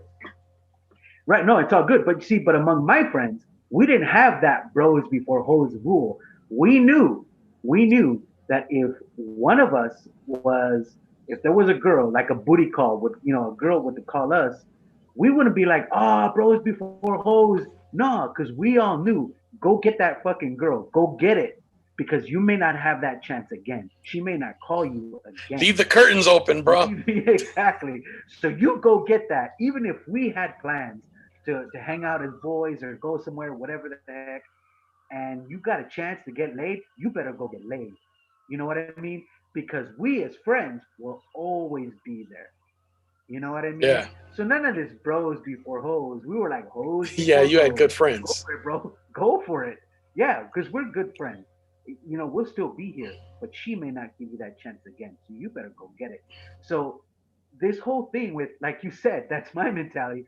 If you're extremely good looking and you're lucky with girls and, and you got But I don't agree with that, Fernando. I think somewhat what he said is spot on, because how many times have you been on the other side of that coin and you're wondering, well, fuck, she's not picking up. Where is she? Right? Yeah. And you've been wondering. Looks have nothing to do with that, brother. Looks have nothing to do with that. Basically, what I think he's saying is love yourself and make yourself important. Mm-hmm. And if this person can't see you as being important, then fuck them. Let them move on. You know what I'm saying? Like, you just seen the tip of the iceberg of it. And I agree with that shit. And we should we be playing games? Fuck no. Don't play games, and I won't play any games either. Are you gonna come over? What's gonna happen? Wait, we're gonna come over and fucking eat popcorn? I could do that shit with my neighbor. You know what I mean? Like, what the fuck? I'm just being straightforward. It's not like, and if you come over, I'm not gonna force you to do what you don't want to do. But at the same time, I got homies I could kick it with. Did you watch the fucking game today? No, I ain't got shit to talk to you about. I want to talk about the Laker game. Right. Horacio's coming over. I could do that with him. Yeah. You know what I'm saying? Or Fernando's coming over. I could fucking talk about, the basketball game, Fernando. What am I going to talk to you about? MAC Cosmetics? I don't know shit about MAC Cosmetics. I don't give a fuck about the new iPhone.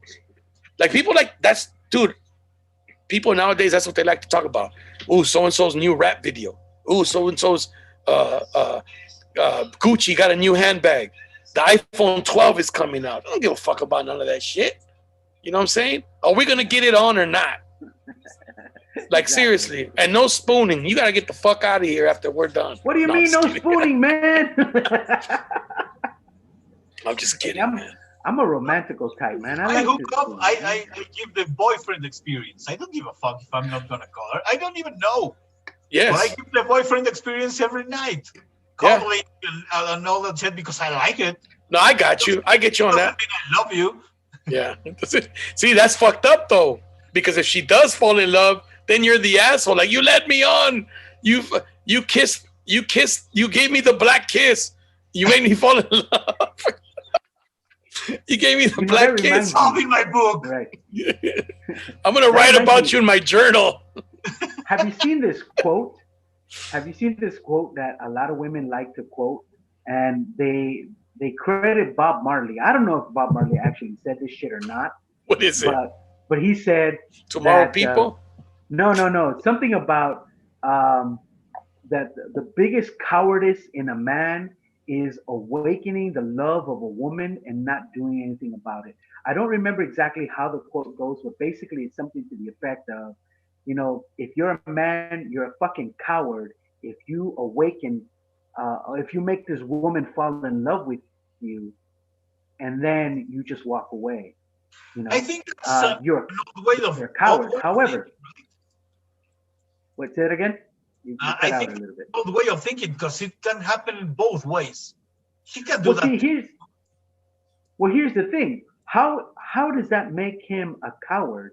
How does a man become a coward if he makes a woman fall in love with him? What if he is just being himself, you know, and he's just fucking smooth and he's charming, you know what I mean? And he's a nice guy, and the woman just falls in love with him. It's not my fault if I'm smooth and charming and fucking, you know what I mean? How is that my fault? Why am I a coward?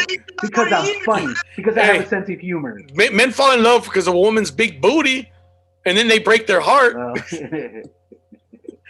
yeah, that's true, man. That is true. Have you ever heard that So story? stupid. I heard a story that I thought was pretty funny. It's kind of a long story, so you know, bear with me. But there's a guy, and he has. It's kind of a joke, but not really. You know, it's a story. There's a guy, and he has 3 women that that he's dating. You know, and he wants to marry one of these women, but he doesn't know how to decide. So each woman, he he gives them $5,000 each woman, right? And he says, go do something with this $5,000. And so the first woman has plastic surgery. She makes herself beautiful, you know, and all this shit. You know what I mean? And she's like, you know, for you, this is a gift for you. The second woman What they buys always say. him gifts. Yeah, the second one buys him gifts. She buys him, you know, with only the $5,000. She bought him, you know, all kinds of cool electronic gadgets and tried to make him happy. Like, look, all of this money that you gave me, I actually turned it around and made it for you. And then the third woman took those $5,000 and invested it, tripled the money, and then invested that and quadrupled the money. And then she built an empire. Eventually, she bought a house, you know, and she made, you know, started a business. She started making more money, and she told him, look, this is what I built for you, for us to grow together. Damn. So who do you think he chose? Who do you think he chose? First one. La más nalgona. The one with the biggest boobs. That's the one he chose. You know, of course. You know what I mean? Of course. He Must have chose one been with must the have been biggest boobs. must have been a white dude. They always go for the bigger boobs. The boobs. You know, White that's a dudes white guy thing. White guys love boobs. I Nothing said, wrong with it. I said la más nalgona is the one with Yeah. the greatest.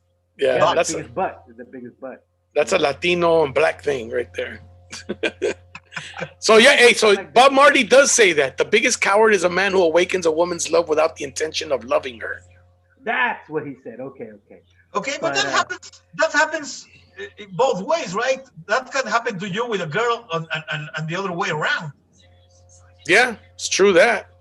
I mean, there's women who make you fall in love and then they're like, then you don't hear from them and you're like, fuck. I've been on both sides of this story.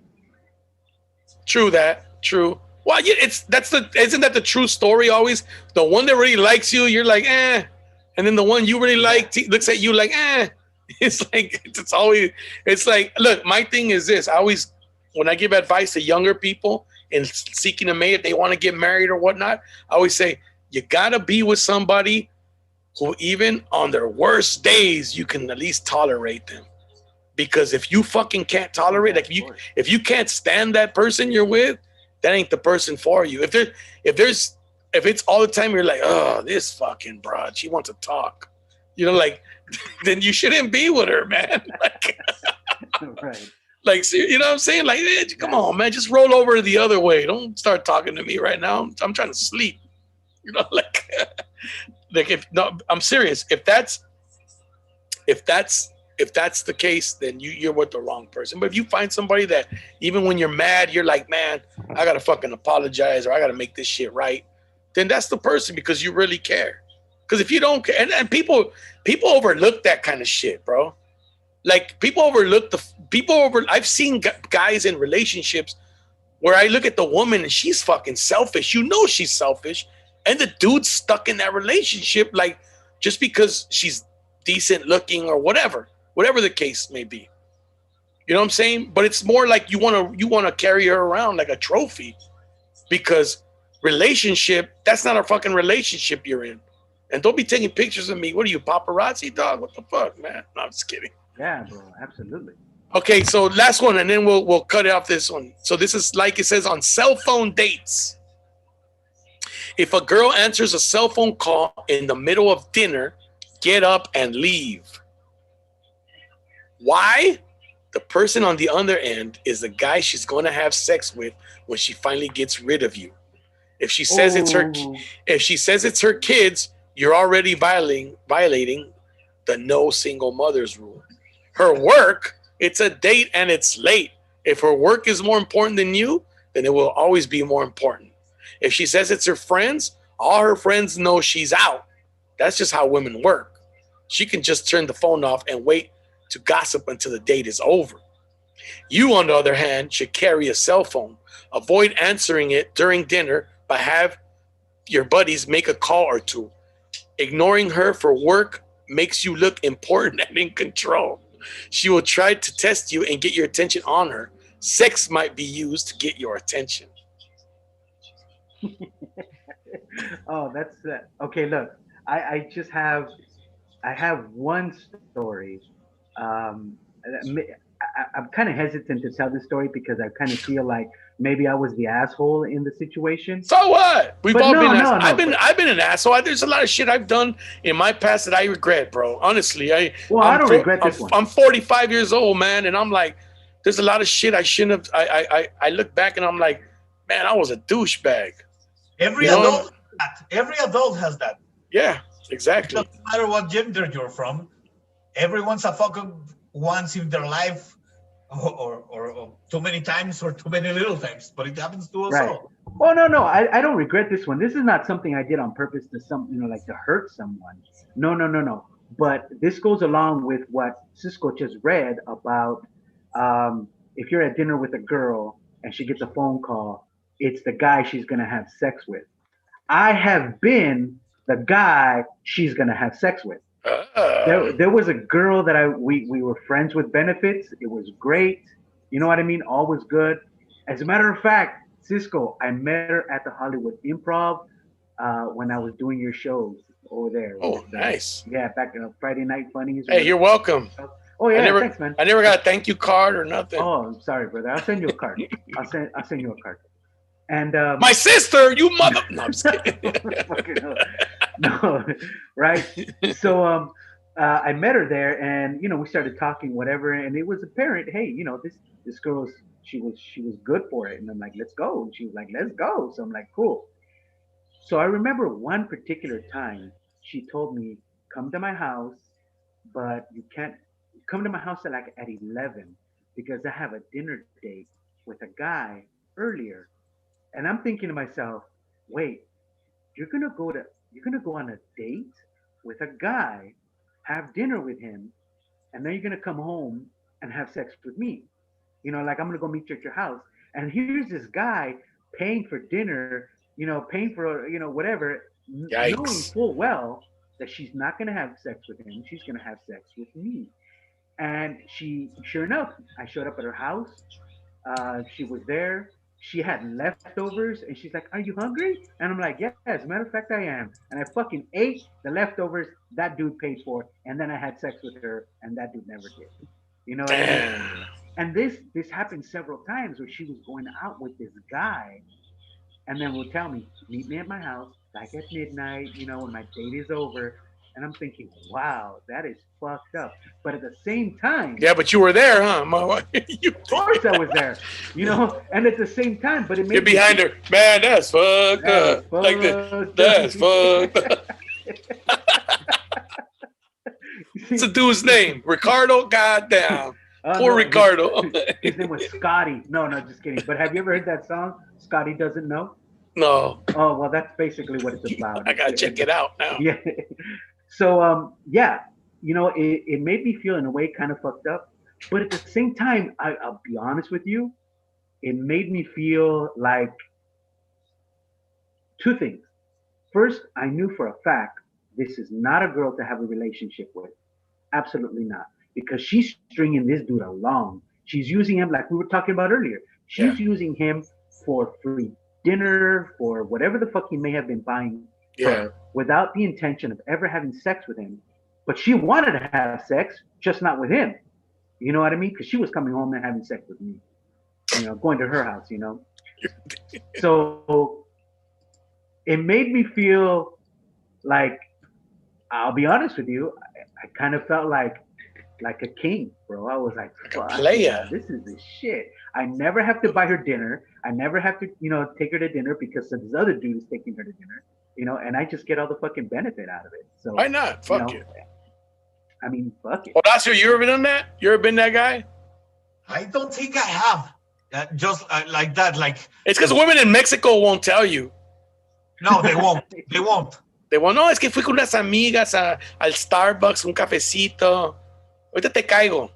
I don't think I've ever been in that situation where she went out with someone else and then we meet and have sex.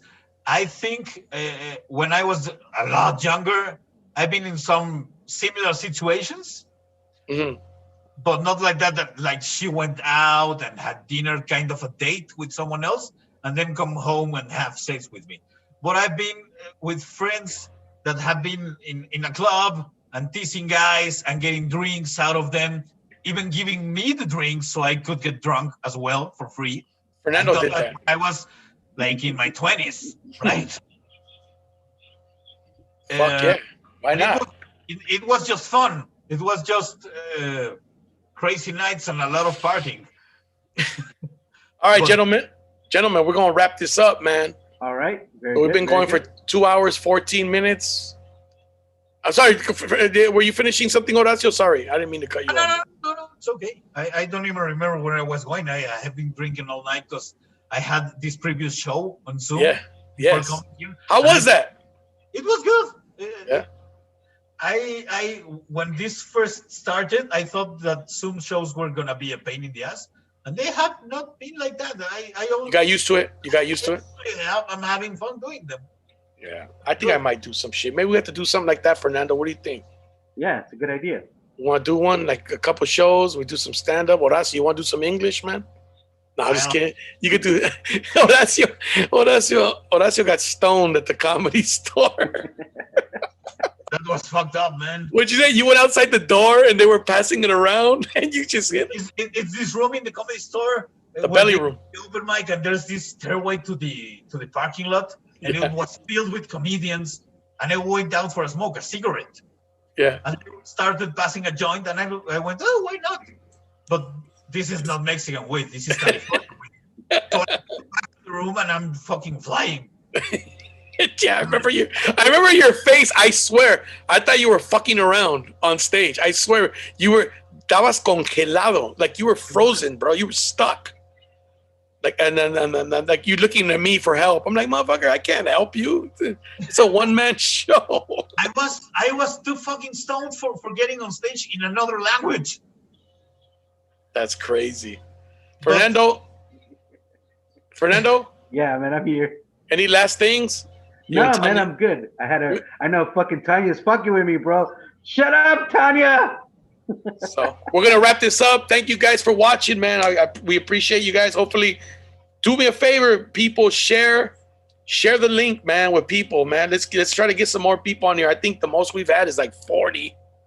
Which I'll take 40. Shit, but let's try to share this and make this grow. If you like it, if you didn't like it, well, send it to your enemies, right? Isn't that like the thing? Let them get fucked over too. Let them waste an evening as well. I do share the link on Facebook. I don't have the links for the other, I don't have a Twitch account or anything like that. You know what I mean? So, but I do have a Facebook account, so I do share it on Facebook.